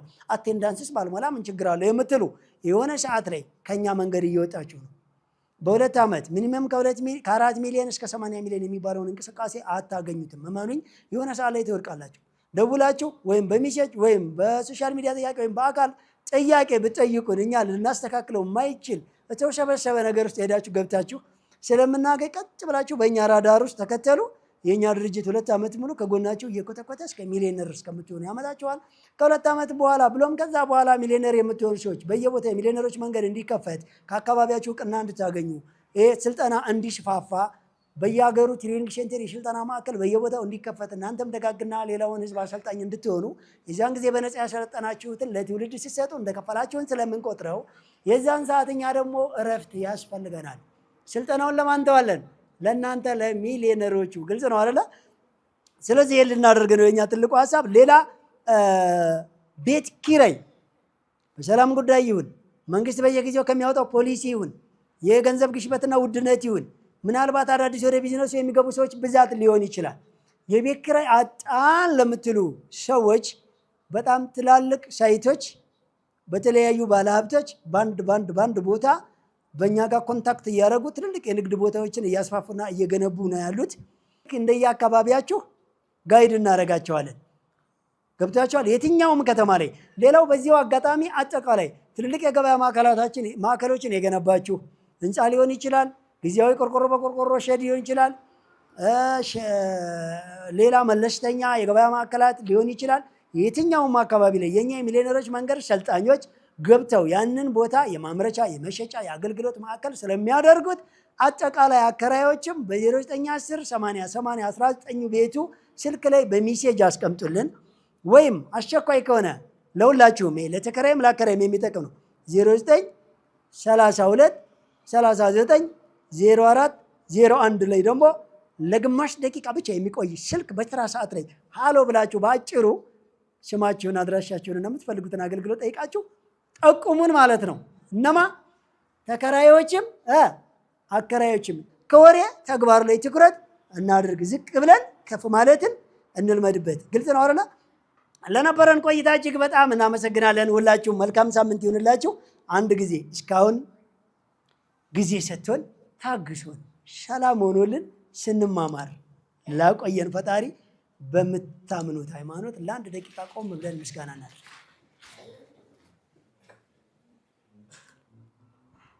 ሁሉ በእጄ ሁሉ በደጄ እንዲሉ ወደ በላይ አትክልትና አስቤዛ ማዕከል ይምጡ። የእርሻና የፋብሪካ ምርቶችን በተመጣጣኝ ዋጋ አይነታቸው ከ600 በላይ የሚሆኑ የተፈጥሮና የፋብሪካ ምርቶችን በአንድ ቦታ ላይ እናንበሸብሾታለን። አድራሻችን ካራ ኮተቤ መድኃኔዓለም መግቢያ ላይ ከዋናው አስፋልት 60 ሜትር ገባ ብሎ ወደ ኮተቤ ገብርኤል መግቢያ ከዋናው አስፋልት በአዲሱ አስፋልት 80 ሜትር ገባ ብሎ ወሰን ጤና ጣቢያ መግቢያ ላይ ከዋናው አስፋልት 30 ሜትር በኮብልስቶኑ ገባ ብሎ እንዲሁም ፊጋ መስቀለኛ የመገናኛ ታክሲ መያዣ ጋር በተንጣለለው ግዙፉ የንግድ ማዕከላችን የእርሻና የፋብሪካ ምርቶችን በተመጣጣኝ ዋጋና በአንድ ቦታ አቅርበንሎታል። በላይ አትክልትና አስቤዛ የጓዳው ቤዛ